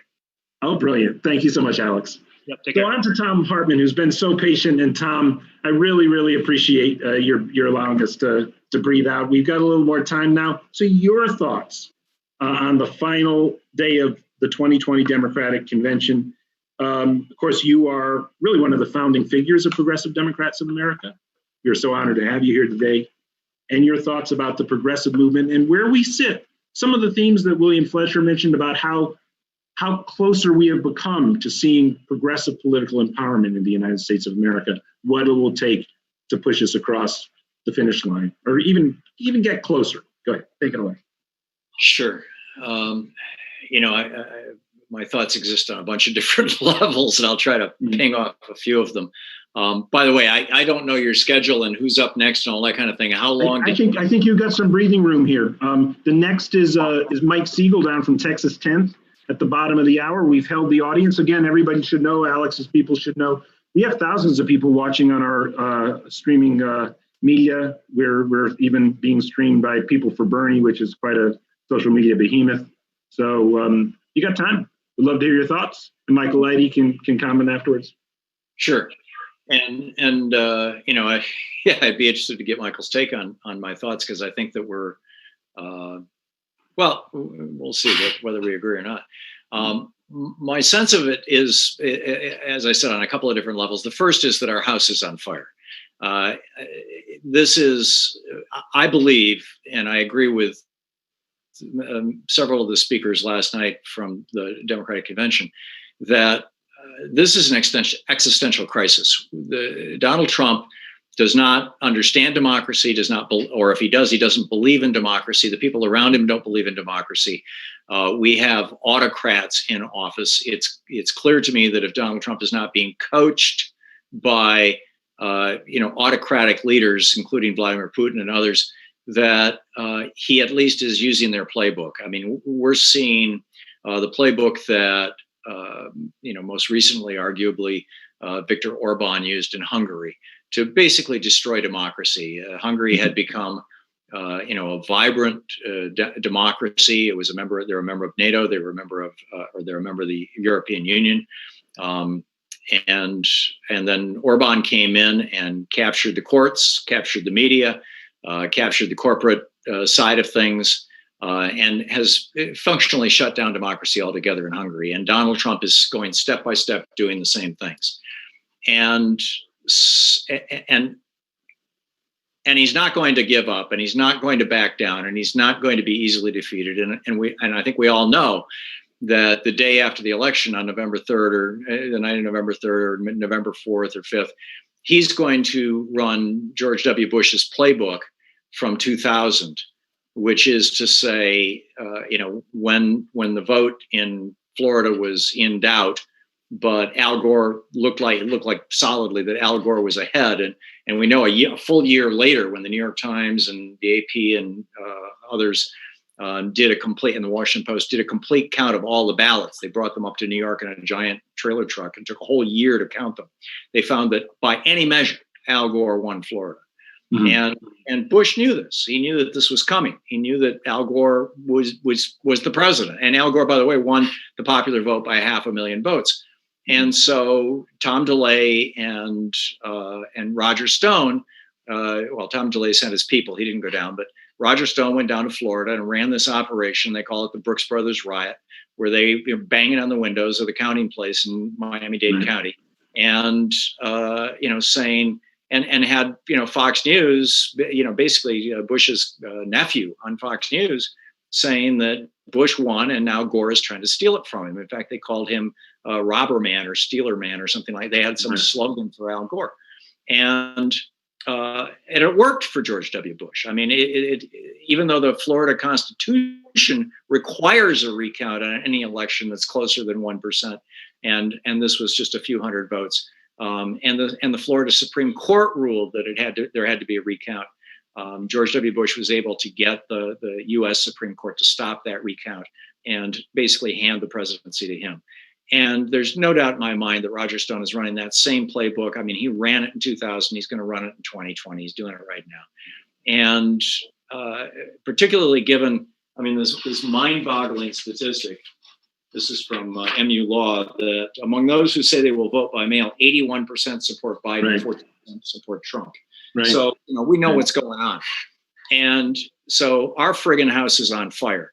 And the arsonist is in the house, and he's lighting matches and pouring kerosene literally every day, and he's got a whole bunch of people joining him. And when your house is on fire, that's not when you have a lengthy debate anyway about what kind of furniture you want to put in when you rebuild it. I'm very concerned that we need to work together to get George Bush out of office. Now, obviously, the corollary to that is to get Joe Biden and Kamala Harris into office. But I think, the latest survey I saw showed that 34% of Biden voters were voting for Biden, 58% of them were voting against Trump. Right. And, we need to keep that going, in my opinion, because our damn house is on fire. Democracy will not survive another 4 years of Donald Trump. He is going full Viktor Orban, full Vlad Putin. I mean, pick your strong man. And he's not unique in that. And he's not alone in that, whether it's, long-term tyrannies like Mohammed bin Salman in Saudi Arabia supporting him, or the emir of the UAE supporting him, or whether it's relatively recent strongman apartheid fans like Netanyahu, or whether it's Modi in India, who has now successfully used religion to destroy a large chunk of democracy in that country, or whether it's in the Philippines. I mean, just pick your country, right? We're watching democracy fall around the world, and we've got to put the damn fire out. We've got to get Donald Trump out of office and purge the Senate in particular of the Republicans who are there. And so priority number one. Number two, I don't think that we can underestimate the power of the times. I'm not a big fan of the great man theory of history. Were it not for Thomas Jefferson having been alive, America never would have happened. I think that the accumulation from Thomas Hobbes in 1634 to Rousseau in 1668 to Locke in 1674 to the whole procession that led to Jefferson and led to America and led to these ideals that created this country, even though they were obviously imperfectly acted out. I am of the opinion that would have happened with or without any of those individuals. That there happened to be some very eloquent people who stepped into the vacuum at a time of need. And I think it's really important that we remember that Franklin Roosevelt, who had been the governor of arguably the most corrupt state in the Union, and was being investigated for corruption with regard to a state Supreme Court justice at the time of the election, campaigned on balancing the budget. That was his big idea in 1930. That he was going to balance the damn federal budget. Right. But the House was on fire then too. And, Herbert Hoover and Republican policies had burned down this country. They were destroying working people, and everybody knew it. And then I would add, it seems that roughly every 80 years we see this.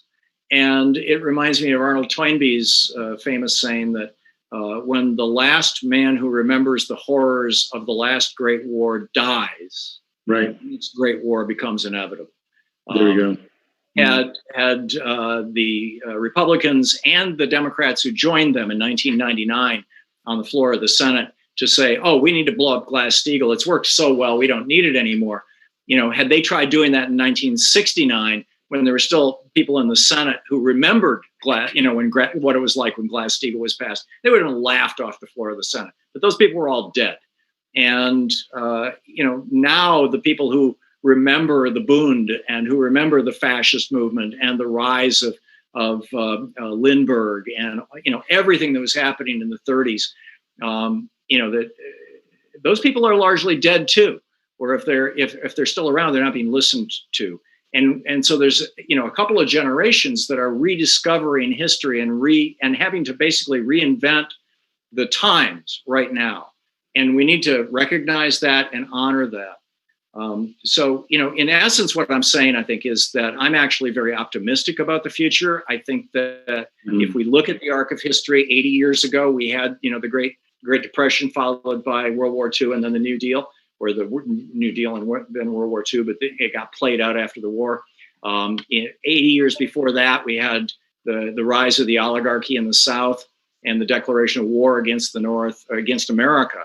And, the Civil War and that out of that came a lot of progressive changes, the principal among them, the ending, at least the formal ending of slavery. 80 years before that was the great crash of 1770, which led to the Boston Tea Party in 1773, a revolt against England supporting the monopoly, and then the American Revolution. So I really think that we're at one of those major turning points in history. But in my opinion, the most important thing we need to do right now is put out the fire and build, as Michael was talking about, build a movement, build an extensive inside-outside movement, a movement on the outside that can push, a movement and alliances on the inside that can pull, that can move things forward. Getting people like your last guest, who is taking on a dinosaur Democrat to be in position for when that happens, and post-election. But mostly, we need to be ready for all hell to break loose in November. I'm confident that that's going to happen, and it's not going to be pretty. It's going to be very, very ugly. There are going to be Nazis in the streets with guns. There will probably be, according to what they're saying right now, there will be bloodshed.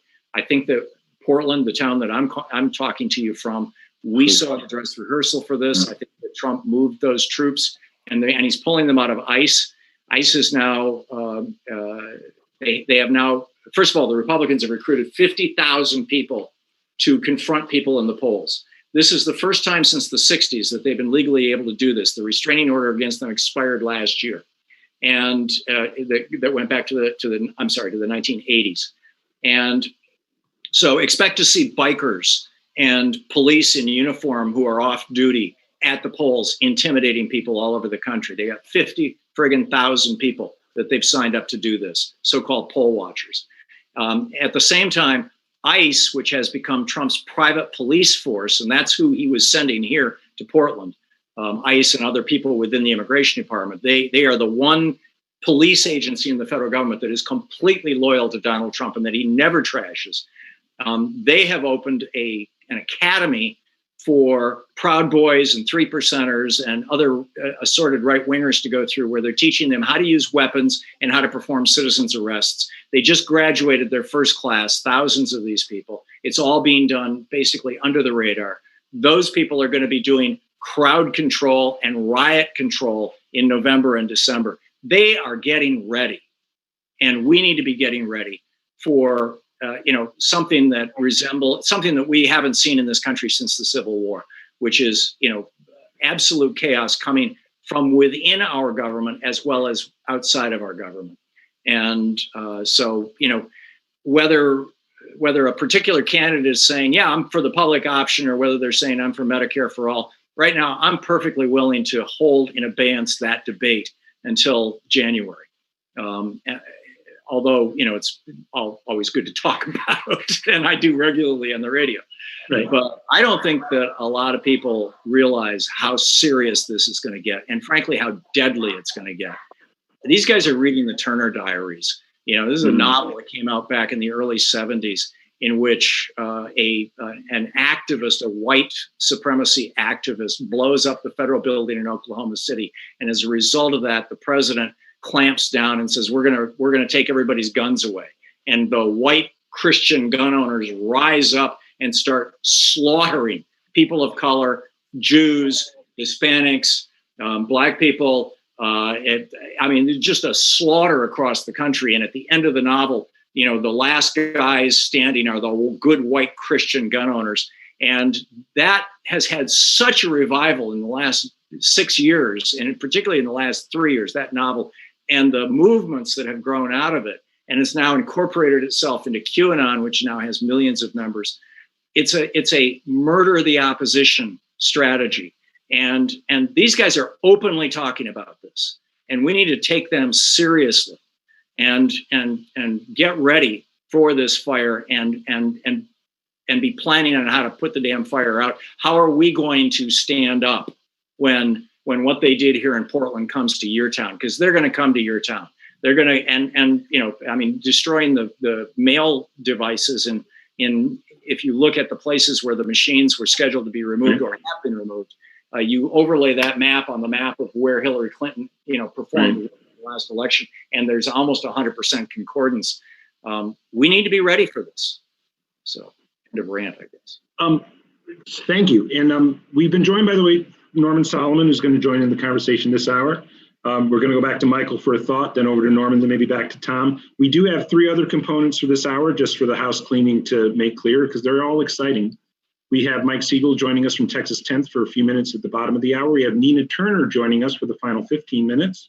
And we have a video, and I hope the people from the staff can let me know how long it is that we're going to play. We're going to put the whole thing up online afterwards. It's a real treat. We're joined, in fact, by Nina Turner right now, so maybe Nina can jump in if she wants to very soon. But we have a video, by the way, that we're going to play, and if the staff can let me know the length of what we're going to play, because it is about 40 minutes. We're certainly not going to play that now, which is Jesse Jackson being interviewed by Thom Hartmann. Sorry, Thom, not by you, by John Nichols, and Steve Cobble will be introducing that. And of course, Steve Cobble, PDA's political director, veteran of both Jackson campaigns. And Thom, I just want to let you know too that PDA, we have this sort of quirk where we endorse candidates, and we only endorse candidates that support things like Medicare for All, the Green New Deal. But we do understand that our base works and supports candidates, and along with our partner Roots Action, and who Norman Solomon has joined us, we are fully committed to seeing the defeat of Donald Trump, and we will do everything we can. In fact, along with Norman, and I'm sure this is true for everybody who's feeling this way, we are really essential to the project of defeating Donald Trump. We feel that we are. We feel we're right on the front lines because the progressive movement, the movement that supported Bernie Sanders, the movement that supports the whole progressive policy slate, skews very young. Young people are very difficult to get to vote in this country. Even more difficult to get to vote in terms of, and we had Mimi Kennedy on your show the other day from PDA about 2020voterscalendar.org, and we understand how essential it is for to make as clear as possible how to vote, given the uniqueness of the 2020 election and the fall election. And we feel that if, again, young people, given where they are on the ideological spectrum, come out and vote at any rate, it's going to be a significant boost to Joe Biden's campaign in defeating Donald Trump. And so as progressives, we're going to be making the case partly along the lines of what you made, partly in other ways too. I'm sure in ways that you fully agree with, but we are fully committed 100% as an organization, doing everything we can to see that Donald Trump is defeated in the fall. Norman Solomon's here and Nina Turner's here. I'm actually, Mike Lighty, sorry about this again, I'm not going to ask your indulgence. If we could invite Nina on, because I know Nina's schedule is super tight. And Nina Turner, welcome. Can you hear me, Nina? I can, Alan. Can you hear me? Oh, wow. And it's great to, yes, I can hear you. It's great to see you too. It's great to have you live. Yeah. And I know your time is tight. And I understand you probably won't hang out for the last 45 minutes. Maybe we'll close the hour out with a video of Reverend Jackson and John Nichols. The roots of PDA go back in many respects. The legacy goes back, of course, to the Jackson campaign.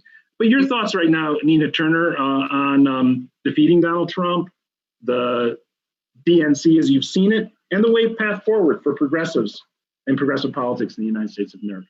Well, thank you for this, Alan, and it's good to be with Progressive Central, all the progressives that are here. Dag, I hate to bump Michael Lighty again, my dear friend. Michael he's been on already. He'll be right on right after you. Oh, okay, good. So I see a whole bunch of my friends on here, supporters, Sandra, people saying hello somebody. Hey, Nancy, calling out people, Christine.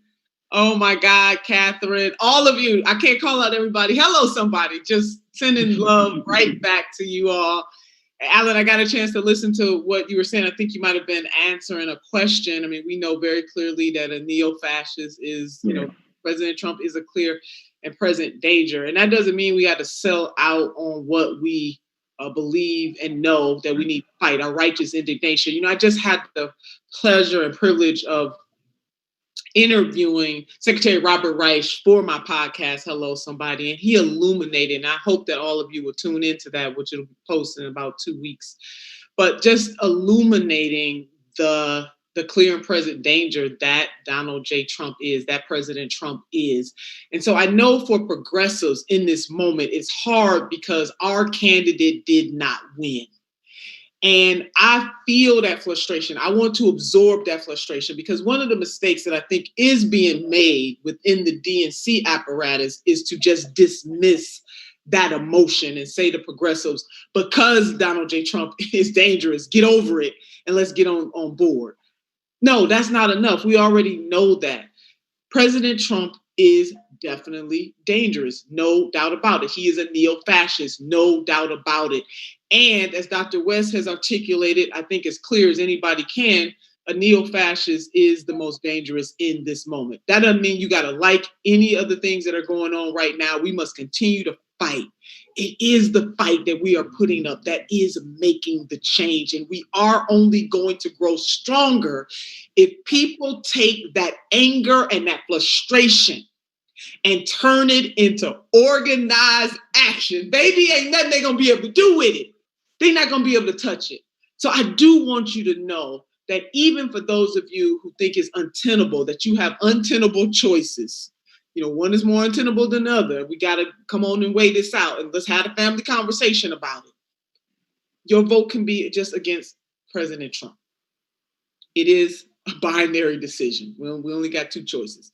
Well, there's a third choice, Alan, but I don't want people to take the third choice. But I'm not going to vote shame. I'll let the professional vote shamers do that. There is a third choice, which is to sit this out. And I don't want anybody to sit this out. I definitely come from a tradition that is rooted certainly in how the African-American community came to fight blood, sweat, and tears to get the vote in the first place. So that tradition was planted in me by my grandmother. You had to vote. And so I want to say that to people that even though that is a third option, I don't want you to take that option. Please do not take that option.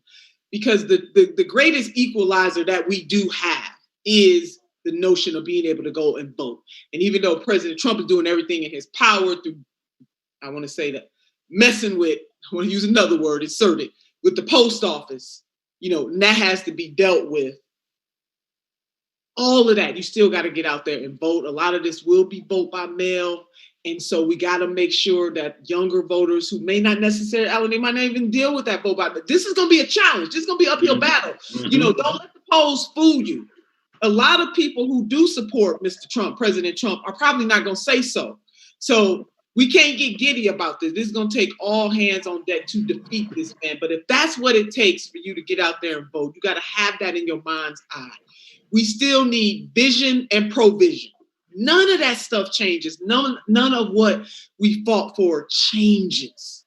We just have to put it into concentrated action. And there are multiple ways to do that, starting with changing this Congress. Hello, somebody. See, the beautiful thing about the House of Representatives, because, both houses are in the Congress, but the House of Representatives is that those races are every 2 years, baby, every 2 years. And we have progressive organizations that are ready. And we need to bring in more and form a pact with one another, PACT with one another on key issues and candidates. And I would love to see the progressive movement, and Dr. Reich and I won't give away all my interview because I want you to go listen to it, was talking about what we could actually do in 2022. In other words, all our hopes and dreams that do not have to rest in the White House, but we do have to wrestle the White House away from that madman. That has to happen. Definitely has to happen. So all of the critique, we can continue to critique neoliberals. We can continue to stand up for what's just and right and good. Because, baby, in Nevada, let me shout out our Nevada leaders. Yes. A very good right now example, not even a yesterday example, a right now example of how they organize, how they did what our dear brother Michael Render, aka Killer Mike, said, which is to plot, plan, organize, strategize, mobilize, and capitalize. They did that with the platform. They made a demand, it wasn't answered, and there was a consequence. Now, what was the consequence? Folks just didn't vote for the platform. Now, they could have sat back and said, we don't have the numbers, we can't pull off something like this, so why even try? No, they didn't do that. They just said, we gonna plot and plan, and we're gonna get as many delegates as we can to vote against that platform in solidarity, drawing a line on what is just right and good when it comes to Medicare for all. And they did that. The same thing happened in California, by way of example, shouting out the California delegation that made a demand. They said it is Congressman Ro Khanna, or we vote no on anybody else that y'all want to put up there to be the chair of the California delegation. Now, they could have sat it out and said, ultimately we're not going to win, or we don't have. Oh, no. They did that. They made a demand, and they actually won. So those are just examples of what can happen when we concentrate our power and our effort. When we put a little extra on our ordinary, baby, extraordinary things happen. And so I do want you to imagine what we can do beyond this moment and not let your disappointment and your anger and your frustration stop you from standing up and uniting and defeating this president. However you want, the man has to go. Absolutely has to go. There's no ands, ifs, or buts about it. And we don't necessarily have to put up and fall in love with the choice that we have, but we are going to fight. Progressives, baby, as the secretary said, we are the life of the party. Hello, somebody. Jesus. I said, go on, Secretary Reich. You better speak that truth. He gave sister a little more, I'm feeling that. I was feeling that. So I too feel, as many of the leaders like Alan and others, don't think we don't get frustrated and upset and thinking, what in the hell, WTF moments going on all the time. Mm-hmm.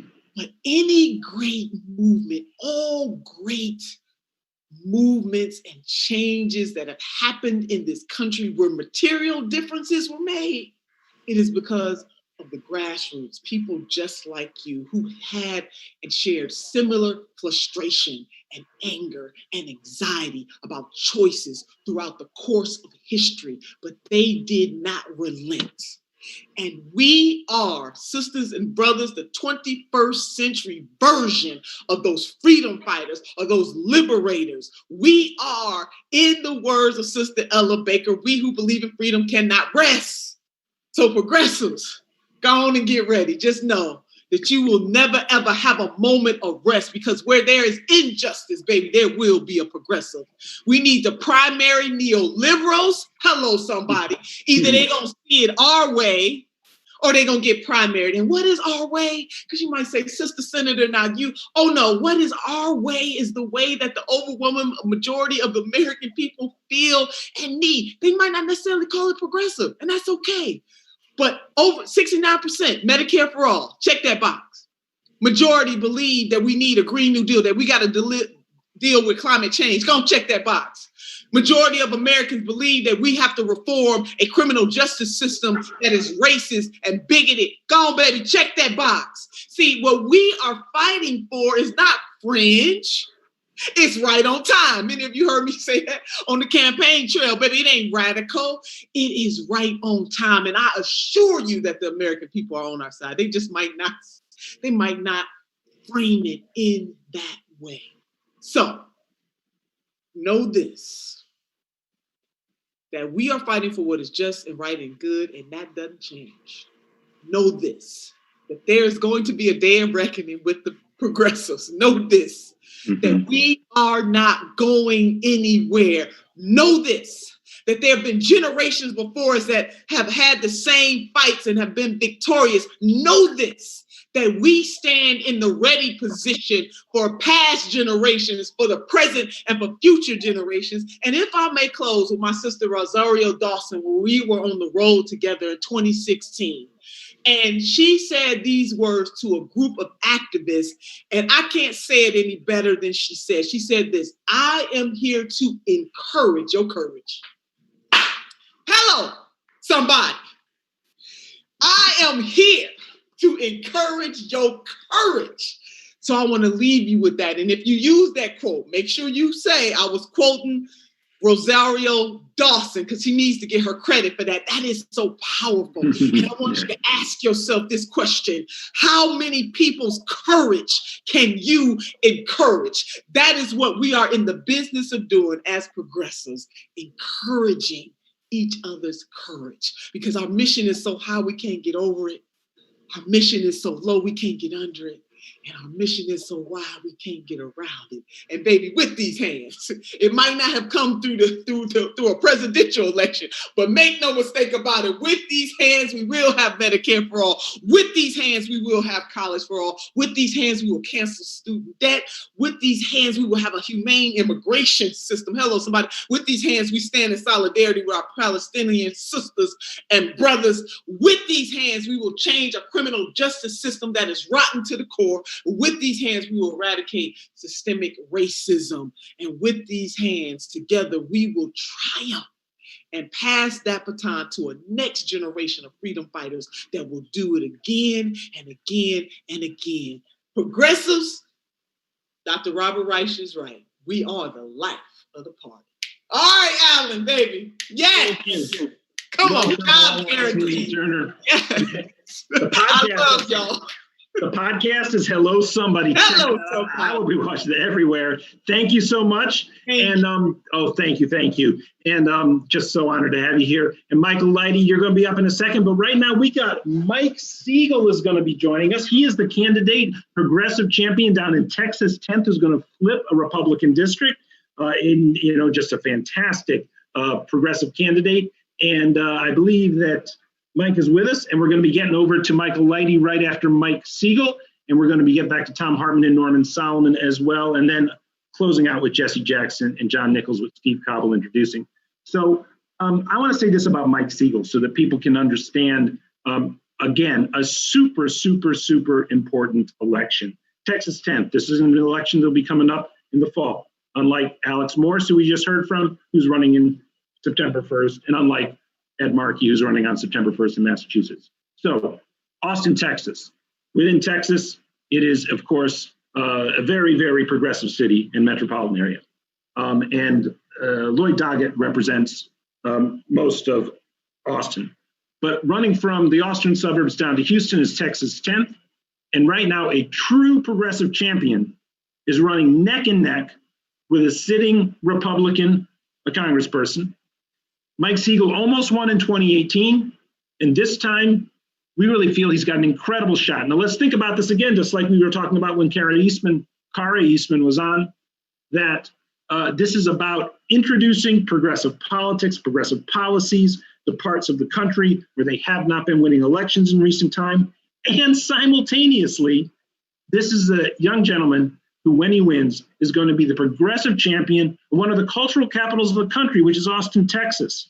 I mean, it's a real, place that does produce a lot of media coming out of Texas, a lot of entertainment and stuff. And so ideas get disseminated out from places like Austin, Texas. This is a very, very important person with a great chance of winning. He is right in line with PDA and our other progressive organizational allies. Mike Siegel, welcome to Progressive Central in the last half an hour of Progressive Central 2020. Well, thank you so much, Alan, and thank you, Senator Nina Turner, for getting us all fired up.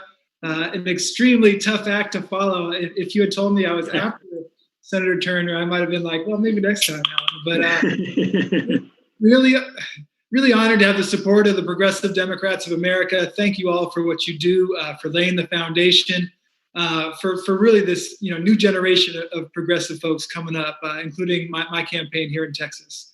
So to set the stage, I'm running in the Texas 10th, which was gerrymandered like the rest of Texas back in 2003. And Michael McCall, with his father-in-law's money, his father-in-law is the CEO of Clear Channel, one of the biggest media corporations in the nation. They basically bought this seat, and McCall has had it for the last 16 years. He's worth $300 million, and he hasn't done anything to help the people. And so I ran last cycle in 2018 when nobody thought we had a chance in heck of winning. We narrowed the margin with a strong grassroots campaign, over 1,000 volunteers that made 300,000 voter contacts. We surprised a lot of outside observers. We outperformed so-called red to blue candidates, and we narrowed the margin from 19% to 4%. And so, had to do it one more time. I quit my job in January 2019 so I could do this full time, and we're running to finish the job. And I just emerged from a tough fought primary. Actually had 2 people challenge me for the Democratic nomination. A total of $4.5 million was spent and $3.5 million against me. But the reason I won the nomination is with people power. Before COVID-19 started, we knocked tens of thousands of doors. After the shutdown here in Texas, we made hundreds of thousands of phone calls. And the reason we were able to reach the voters in that way is because I'm running on an unapologetic progressive platform. I'm running on Medicare for All here in the heart of Texas. And the way I talk about it is, let's keep those rural hospitals open, those 3 hospitals in this district that have closed in the last 10 years.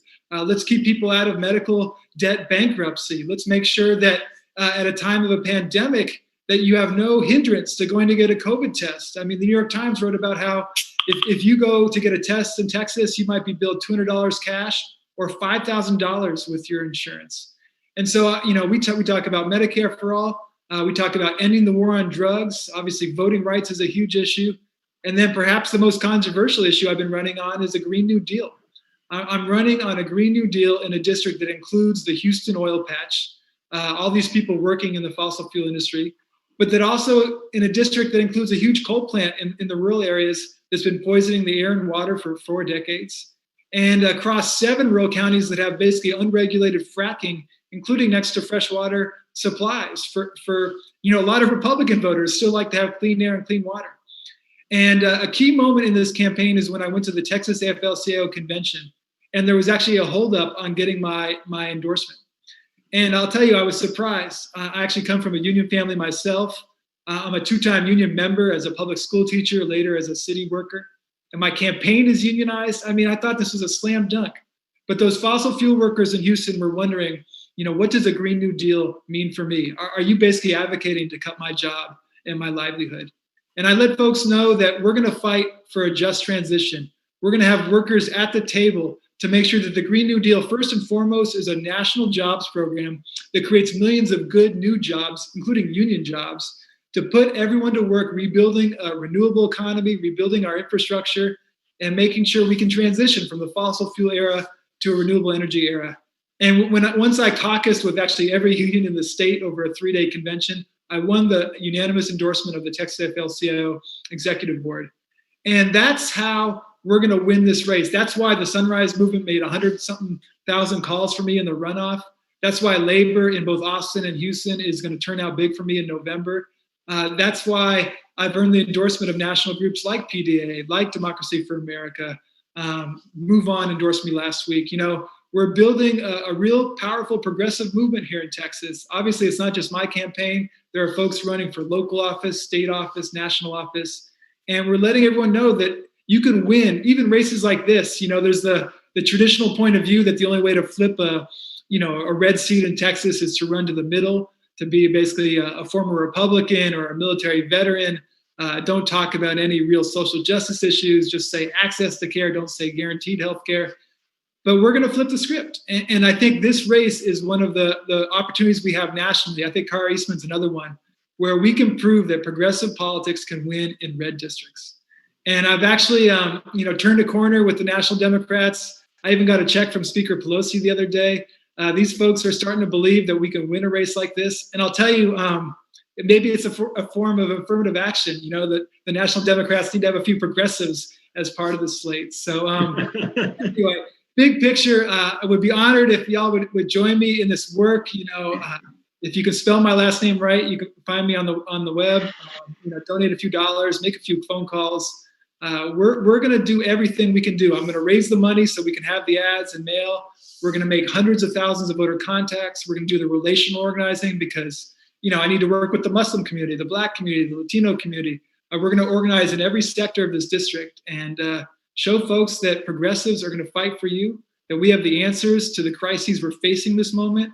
We're in a health pandemic. We're fighting for universal health care. We're in a climate crisis. We're fighting for a major national jobs program through the Green New Deal.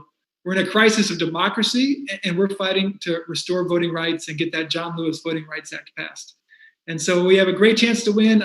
Thank you so much, Alan, for having me here. And with that, I'll pass the mic back to you. Oh, thank you. Thank you so much, Mike Siegel. And we do have in our core PDA family a Joel Siegel and a Dan Siegel, and now we have a Mike Siegel. So it's great. Different spelling on this one. So make note of that, everybody. Mike Siegel. And so honored. Thank you. And we are, of course, 100% with you, and we will be flooding calls into Texas 10 from Mike Siegel. PDA folks, support this candidacy, support our efforts to support the candidacy. And Mike, so glad you could join us today. Thank you so much, Alan. Go get him. Thank you. So I'll ask back to Michael Lighty and Norman Solomon, Thom Hartmann, who've been very patient. And Michael Lighty, we owe the general question of your thoughts on all that's been going on in the conversation that you've been hearing. You produced a powerful volley of thoughts early on. And how does what you've been hearing over the last 40 minutes harmonize with what you presented earlier? And yeah, just take it away. I think it harmonizes really well, Alan. Thank you. And I've been proud to support Mike Siegel. I supported his last run and supported this run too, because I do think we've got to elect progressives to Congress. There's a question. Cori Bush's election significant. The fact that no national union endorsed her and she still won is significant.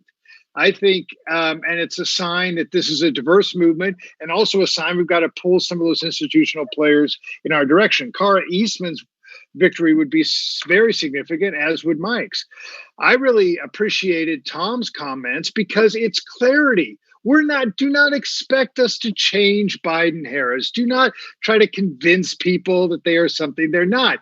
Let's get rid of the fascist in the White House, because it's not like President Obama said the other night that he represents a threat to democracy. He is already anti-democratic. He is already fascist. And we could talk about how we got here, but let's be clear that it's already in place and we have to dislodge it. And so what Bill Fletcher said is 100% correct. What Thom said is 100% correct. And the only solution to counteract that level of violence, that is being organized is mass civil disobedience. We have to have literally millions of people prepared to go into the streets and enforce the defeat of Donald Trump. That's what it's going to take. And it's not, there might be elements of the state that are with us, maybe the FBI, who knows, but there's clearly elements of the organized military police who will be against us. And I think, Thom, my daughter lives in Portland, so I know what he's talking about when he talks about Portland. I hope it's not that bad.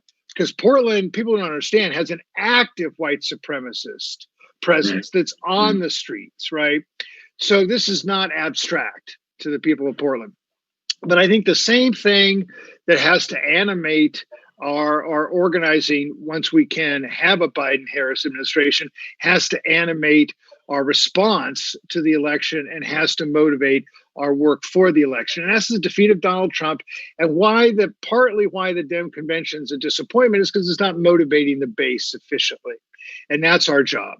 We've got to motivate the base. And if it takes understanding the stakes, let's be honest about the stakes. We have to dislodge the fascists from the White House and not pretend that we're doing something else, not pretend these people are something they're not. And I think that kind of clarity leads to a strategic mobilization and not just symbolic militancy.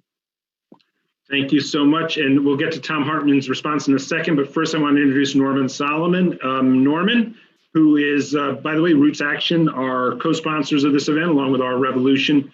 People for Bernie and the Bernie Delegates Network. We have a slew of other sponsors, Demand Progress, Code Pink. I saw Medea Benjamin's on the call. By the way, I believe Donna Smith was on earlier. Big shout out to Judith Whitmer from Nevada, who sparked the Medicare for All no vote petition in the DNC. Norman Solomon, welcome to the last volleys of contributions to Progressive Central 2020.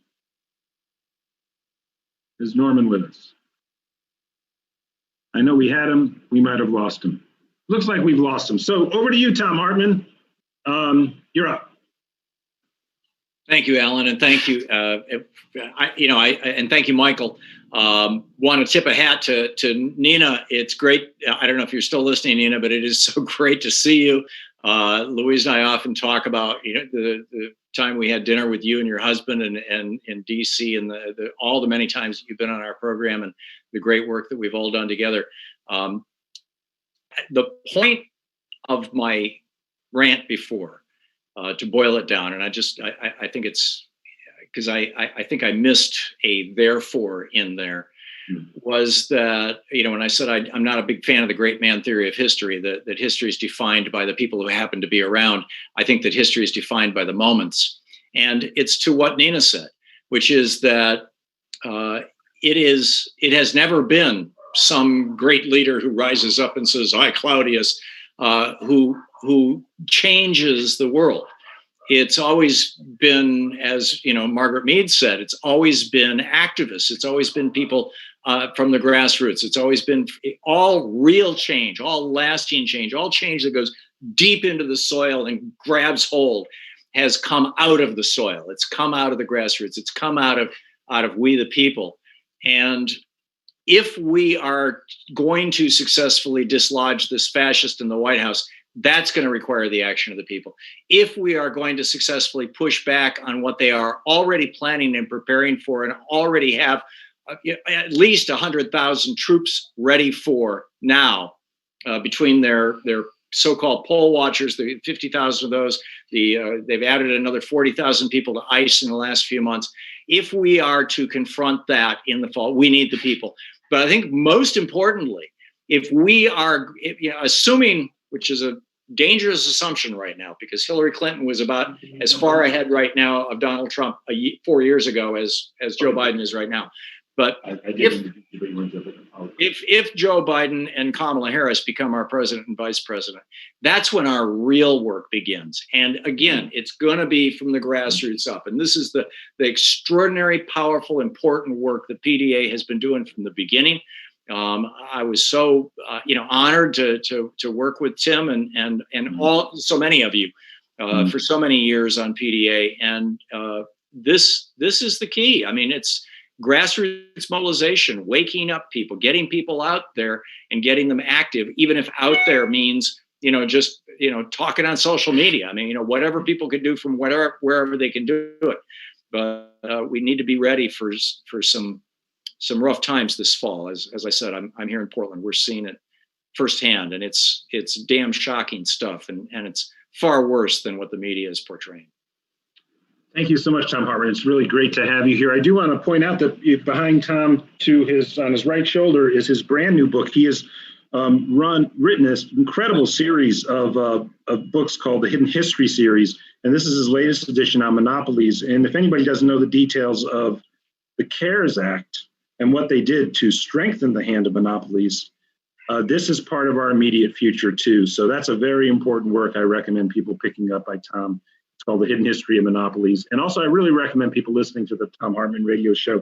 Catch it whenever you can. One thing that is so true about that show is, we do live inside the American constitutional political system. That's not going to change anytime soon, folks. And Thom really provides a way to navigate that reality that I think is often not really understood by progressives and the left in general, how this whole system works, all of its nuances. And that's really becomes apparent day in, day out listening to Thom Hartmann. So really great to have you, Thom, and thank you so much for being here. And I'm going to bring on Norman Solomon, who is with us, or he was. Is he here again? Norman, do we keep losing you? Yes, he is here. Great. Norman Solomon, welcome back to Progressive Central.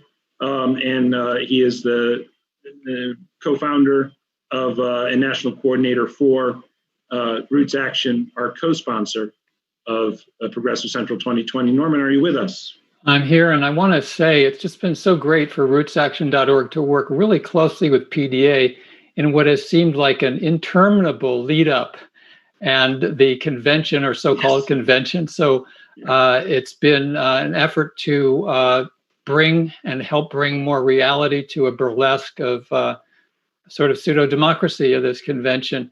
Like Nina Turner said, we've got to wrestle the White House away from the madman.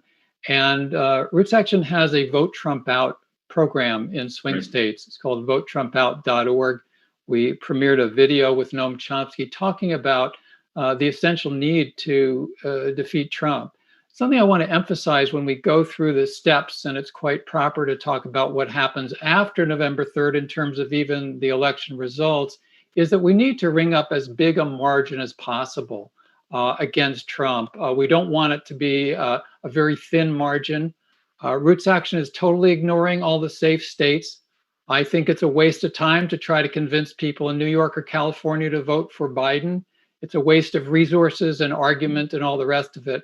There are clearly no more than 15 swing states, probably a dozen. That's where our time and energy and focus really needs to be, and get that margin as big as possible. There's a sort of a juxtaposition that's sometimes made by the corporate media that, at this point, we shouldn't express any dissent or difference with the Biden campaign. I think that's completely wrong, both programmatically and tactically. The Fox people are saying that Biden is some sort of leftist and socialist. We know that's crazy, and we know that it doesn't help at all to conflate the progressive movement with the neoliberals of the Biden campaign. And so actually this week, as before, and I think moving forward, progressives really need to clearly articulate how the Biden-Harris ticket fundamentally differs from what we have in terms of a vision for a future that is humane and safeguards the ecology of the planet. On climate, and there's been a bit of a climb down in the last 48 hours from the platform in terms of climate and taking money from and giving subsidies to, I should say, the fossil fuel industry. And of course, the exclusion of Medicare for all. And it's just one of the visionaries on Medicare for all for decades. We just heard a few minutes ago, Michael Lighty. This has been work going on for decades. And the exclusion of Medicare for all, especially in the time of the pandemic, for this audience, I don't need to belabor, tying healthcare coverage to employment. It's insane. It is inhumane. And so the fight for Medicare for all needs to go on. Also not being unwilling to challenge ongoing the military-industrial complex. There's a mythology that somehow that's not a, quote, winning issue at the ballots. In fact, the opposite is the case. It's not only the moral imperative to cut back on this insane military spending. It's not lowercase d defense. We shouldn't call it defense spending. It's military spending. And when we can't get 10% cut from the military budget through a vote of Congress, that tells us how much work we have to do. There was a study that we profiled in the Democratic Autopsy report that Roots Action put out a couple of years ago, an academic study that in the key swing states, such as Wisconsin, in the communities that had the most people who suffered, who lost their lives, who lost their limbs, who suffered psychologically from going to Iraq, from going to Afghanistan, Trump won those communities in part because those communities were sick and tired of endless war. And so there's no juxtaposition between a moral position and a politically tactical winning position. The military-industrial complex and endless war just has to be challenged ongoing. And the last thing I really want to talk about, I know we're short on time, is this question of primarying Democrats in Congress. And I would say that we in the progressive movements overall, and this has not become such a problem in the last couple of years, but remains a problem, we're too nice to Democrats in Congress. We're too nice and deferential to members of Congress who call themselves progressive, members of Congress who are members of the Congressional Progressive Caucus. And we have more genuine allies now than we had a few years ago. We have the Squad. We have several others who are reliable, who are relentless, who are heroes, who are heroic, who are dealing with enormous pressure from the Pelosi and Schumer machine, and they are stalwart and they're brilliant and they are champions. However, if you look at the membership of the Congressional Progressive Caucus, you can't count on most of them. That is a reality. And after November 3rd, I think it's essential for us individually and organizationally to analyze the voting records, to look, for instance, at every single member of Congress and maybe a special attention to the mislabeled progressives in the Congressional Progressive Caucus who voted against that 10% cut of the Pentagon at a time of pandemic and enormous economic suffering in this country. And I would say if you look at that 100 or so members of the CPC, the Progressive Caucus, and you see the very large number of them who voted against that 10% cut, that's a good start. In January of next year, to begin to cull down that list, who are we going to identify and challenge with genuine progressives and primary in 2022? We need to do it. Roots Action stands ready to do it and work with other groups. Let's get it done.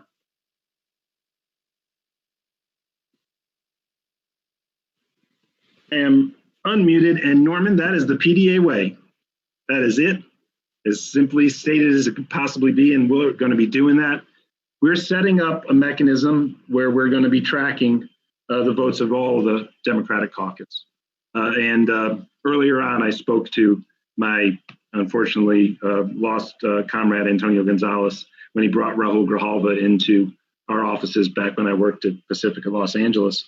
And he said, he's from the Progressive Caucus. He was the chair of the caucus, Raul Grijalva. He's one of about the 12 or 20 of them who are really with us. It was that bad at that time. It's expanded, but it's not the 90 that it looks like on paper, or 100 looks like on paper.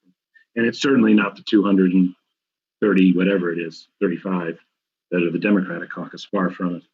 So thank you so much. And we're going to go to Steve Cobble in a moment because we have this video of Reverend Jackson being interviewed by John Nichols.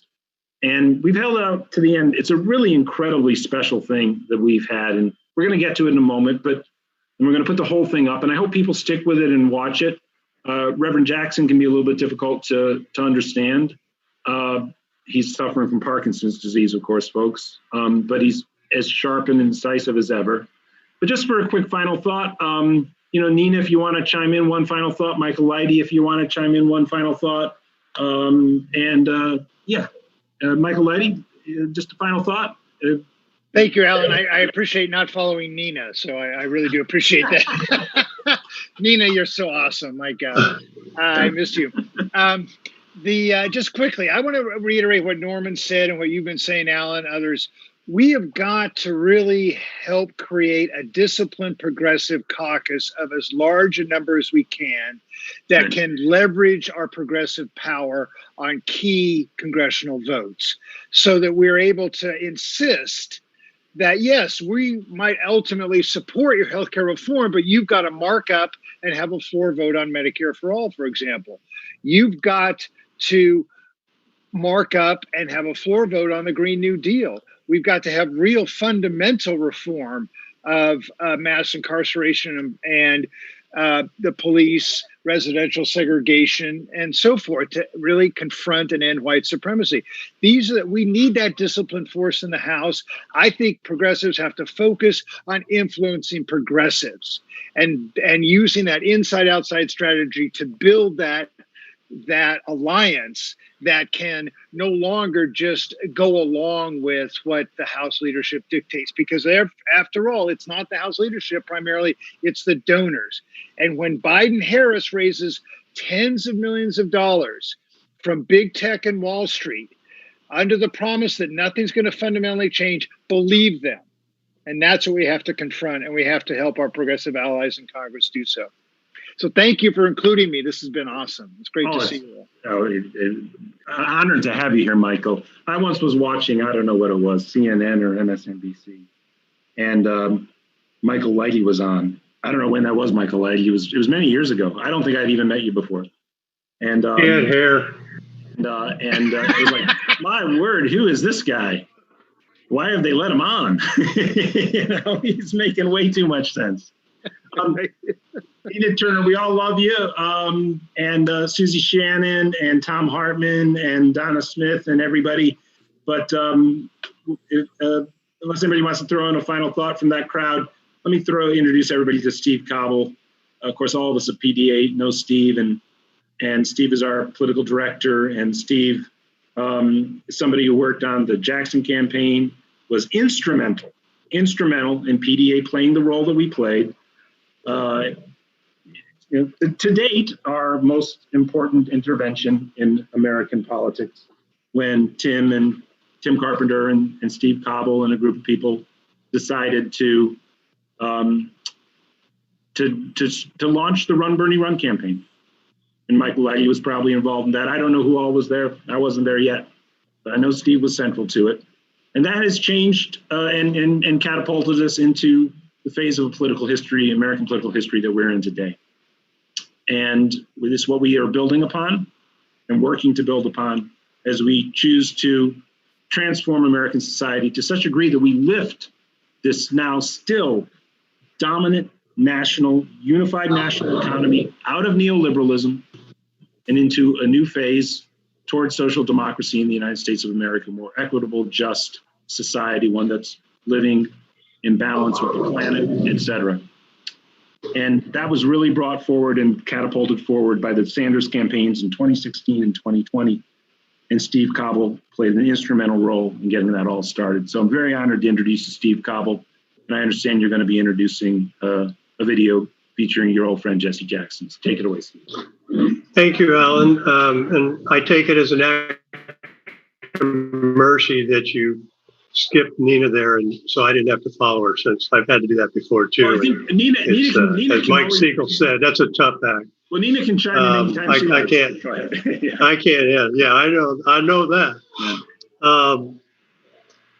And I want to thank Mike Hirsch for his help in getting this done. I haven't seen this video. It just got done by John Nichols today, and I just want to say one thing is, in one sense, you could argue that PDA started with the Rainbow Coalition, because I met Tim Carpenter in Iowa back in 1987 when he and two of his three amigos got in a van and drove out to Iowa and started volunteering for the Jackson campaign, and we couldn't get rid of him. And he followed me down to Texas, and I sent him out to Midland and Odessa and Amarillo. I thought that would get rid of him for sure. And instead, the next thing I knew, Reverend Jackson was doing an event in Midland, Texas, right before Super Tuesday, which made very little political sense. But once I learned how Tim operated, it made every sense in the world. And of course, Tim and my friendship ended up in me managing to talk him into giving up his private life for a year and becoming the deputy director of the Kucinich campaign. And out of that convention 16 years ago in Boston, where we realized that a former anti-war activist was going to run on his wrong vote in the Iraq War instead of taking the best parts of his life and taking that to America. And we thought maybe John Kerry might lose because he was doing the wrong thing there. And we started PDA. I shouldn't say we. Tim really gets most of the credit for that. But that started 16 years ago at the end of August, at the end of July in Roxbury, Massachusetts. And Reverend Jackson's been at every progressive, try to get Reverend on video, and we've got a tape coming up. I think almost all of you on this call know who John Nichols is, but the nation's John Nichols has been very good to PDA. We've sold his books for years, and sometimes we even give him part of the money back.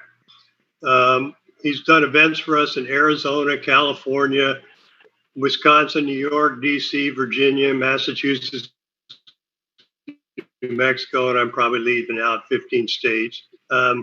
He's keynoted our Winslow meeting at least once and maybe a couple times. He's named PDA the Progressive Organization of the Year in the nation. He writes like a dream. He remembers everything about politics and the state of Wisconsin. He helped PDA take the lead in drafting Bernie 6 years ago. he did a remarkable interview in Philadelphia 4 years ago with Reverend Jackson.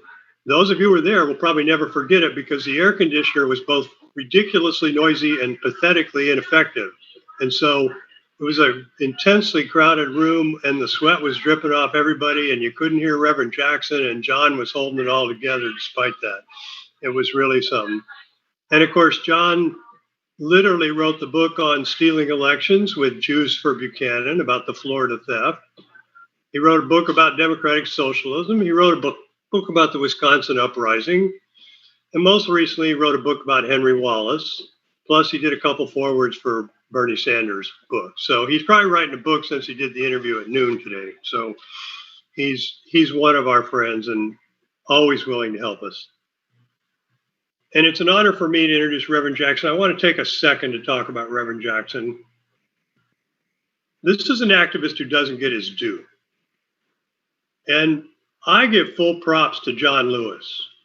And the national outpouring that John Lewis got 3 weeks ago was deserved. He earned it. He paid for it in blood, intelligence. He was the young radical at SNCC. He was everything a human could aspire to be in many ways. But he wasn't alone. And some of the others who were still alive, who are still alive, and were with him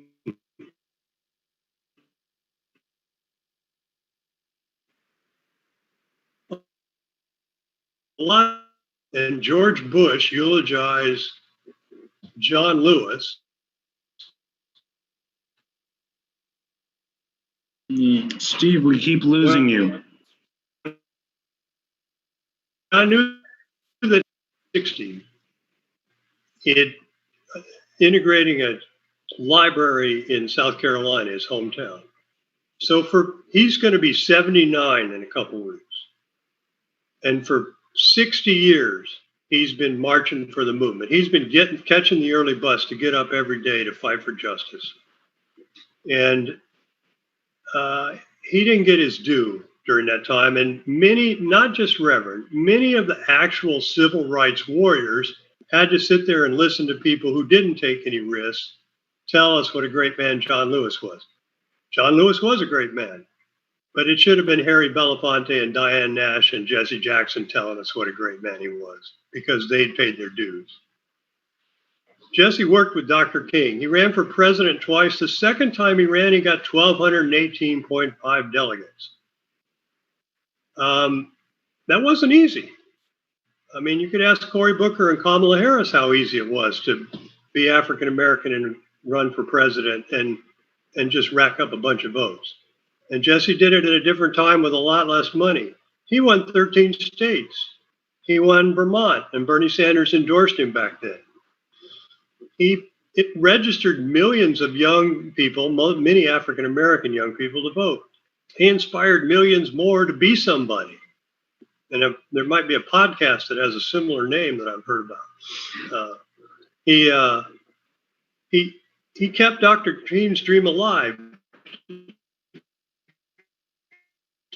to change the bullet into the ballot, because he registered the people that were going to cast those ballots during the 70s, during the 80s, during the Reagan year. And many of them were still around to vote when Barack Obama finally ran for president. And Barack Obama won, by the way, in the primary, partly because of a peace vote, which he got credit for because he appeared at a peace rally in Chicago where Jesse Jackson was the keynoter. And Jackson's speech was quite a bit better than Obama's, if you compare them. And the second thing is, Jackson changed the rules, which allowed Obama to defeat Hillary based on the proportional representation vote.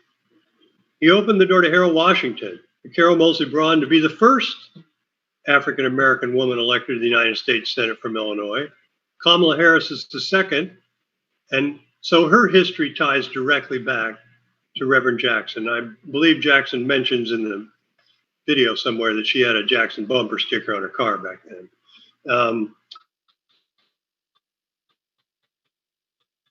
So Reverend Jackson has been very good to Central. No one has worked harder for longer for peace and justice than Reverend has. And so without knowing what's on this and with the caveat that Reverend is 79. He does have Parkinson's, but he's still got a sharp brain. I let Mike Hirsch click the video, and thank you for inviting me, and thanks for having Progressive Central again, PDA.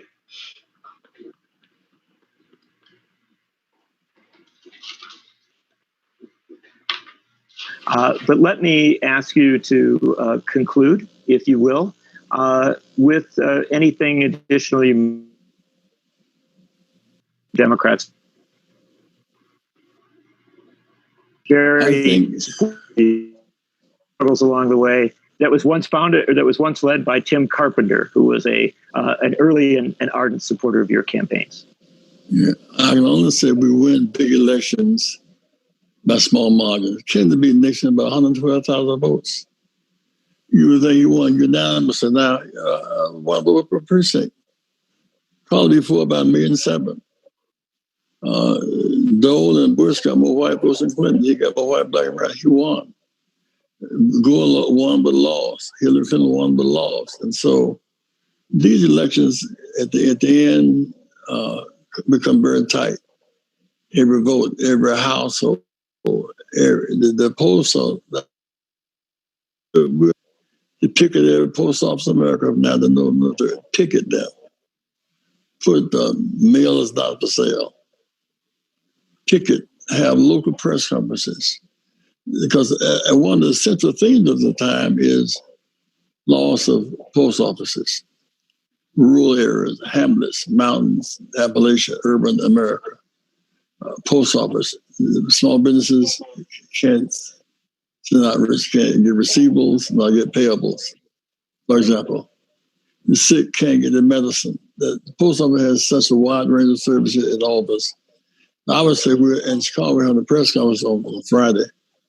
Urging people to mail's not for sale. Wherever you are today, and you're progressive, you're going to have local press, but your local press, local post, if it's just 10 of y'all watching, have a press every day from now to November 3rd. Every broadcast, my friends, like Lives Matter, the George Floyd lynching, just some deep in our hearts. It made the whole world revolt against this. People realize that this is not just about blacks, it's about Portland. It's about Seattle. The police patrol, they don't control. If all police became nice guys overnight, they don't control banking, healthcare, wages, and education. So beyond civilized police, we must fight for healthcare as all jobs that pay, decent housing, and the world at peace rather than war. We're a lot of work to do, John. Love you guys. Hello, progressives. Let me thank you so much for taking the time. And there was one last thing that I did want to ask you. As a, you and I talked like a Baptist preacher. One last thing. It's always one last thing with you. Yeah, we've been talking for a long time, my friend. But one last thing is, we started here, you began talking about getting arrested as a young man back in 1960. You see a whole new generation of young activists out in the streets today with Black Lives Matter and calling for addressing systemic racism, issues that you've touched on throughout your career. You must be inspired by these movements that are in the street. I mean, I think much of the progress has come to athletics. When Clemson plays Alabama in the big game in California, when I finished high school in 59, I began with Clemson with federal guards in Longton, Louis, Alabama. Now, 100,000 people, uniform color, not skin color, direction, not complexion. We will learn how to live together.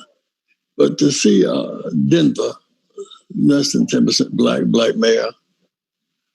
San Francisco, less than 5% black mayor, female mayor. Dr. King never saw a black mayor in Atlanta, Georgia, or Washington, D.C., for example. We met some time ago, John. We had black mayor in Montgomery, Alabama, and Selma, and Birmingham, and Richmond. These are Confederate capitals. So while Trump has controlled the numerator and the press narrative. The nominator for justice has kept moving. We've not stopped fighting. We have 60 blacks in the Congress now, 40 Latinos in the Congress now, 20 Native Americans, Asian Americans, 2 Native Americans. So we're winning every day. We won 2016. 2018, Moore, Jones beat Moore. And we get black women attention for the first time. 18, we won by 9 million votes. We'll win again. Just don't let them steal it. We'll win again. The margin must be so great until it becomes steel-proof. So stay in the streets and go to the polls and keep active. Reverend Jackson, thank you so much for taking time to talk with me and also with all of the folks who are listening in from Progressive Democrats of America. Again, thanks for having us, and we really do appreciate the chance to have this conversation. Love you, John. Love you too, my friend. Thank you, everybody. And as Steve Cobble, I just want to say I found your introduction, at times you broke up a little bit, but only a little. I found that to be one of the most heartful and beautiful introductions of any thing or any part of Progressive Central. It's been an amazing 5 days. We've gone 11 hours plus, probably adds up to, wow, almost 13 hours. We only started doing this about 10 days ago, more than that now, I suppose, 10 days before the first day. When we realized nobody else was doing anything like this, we've gotten a good response, a great response. A lot of people watching. We have thousands of people watching on the streaming platforms. I'm hoping this one got up above 10,000 today. We were getting up close to it the past few days. It will certainly by the time more people watch, once it's no longer live. Though it does seem the lion's share comes in live on the Facebook streams. So we've had a large audience, and it's been incredible. It's been a great solidarity building week. And a lot of incredible insight. We have been putting it on for free. So those of you who haven't maybe pitched in a little bit, if you can, please do so.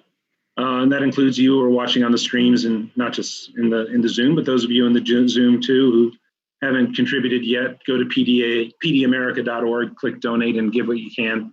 The staff is just, I think you're gonna have a hard time reaching the staff and even a little bit me. The next few days, I'm probably gonna have to decompress a bit, but this has been incredible. And actually, it's energizing for me, to tell you the truth. It is thoroughly, thoroughly, thoroughly energizing.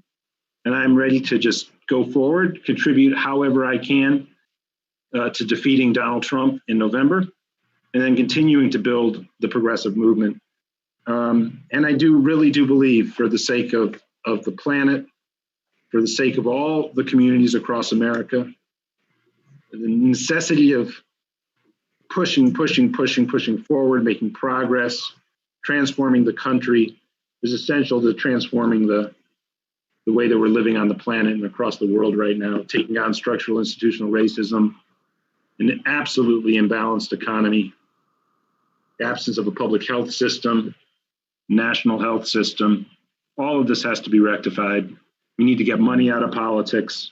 Everywhere you look at the American political spectrum, there's something that dramatically needs to be changed. And so we're going to work on every front, all of it interconnected. And we're going to go forward as Progressive Democrats of America with our partners across the progressive left, build the progressive movement. And I think we have the makings, thanks to Jesse Jackson, thanks to Bernie Sanders, Steve Cobble, Michael Lighty, Donna Smith, Nina Turner, Norman Solomon, all of you folks, Susie, Shannon, all of you, everybody who's been on this, Bill Fletcher, could list all of the guests who've been on from day one, our partners at Our Revolution, Joseph and Paco, partners with People for Bernie, thank you, that we can build a winning progressive political movement in the United States of America. I think we have the population with us. We know what we're up against. We're up against the people who own all the essential resources in our society.